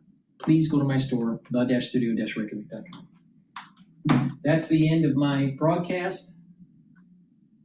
Please subscribe to my channels. I have YouTube, Brighteon, Bitchute, and Rumble. If you want to help support the work that I do, get the great products that I offer. Get healthy. Follow my lead. I'm telling you how to make money in the market, how to take a look at some of these tumultuous times and give you a unique perspective, and how to get healthy. So please help support the work that I do. All these videos are for free. Get the great products. Go to my store, the-studio-reykjavik.com. The link is in the description of this video and all my videos. Make sure you use discount 5 and you get $5 off. Thank you for listening and have a nice day.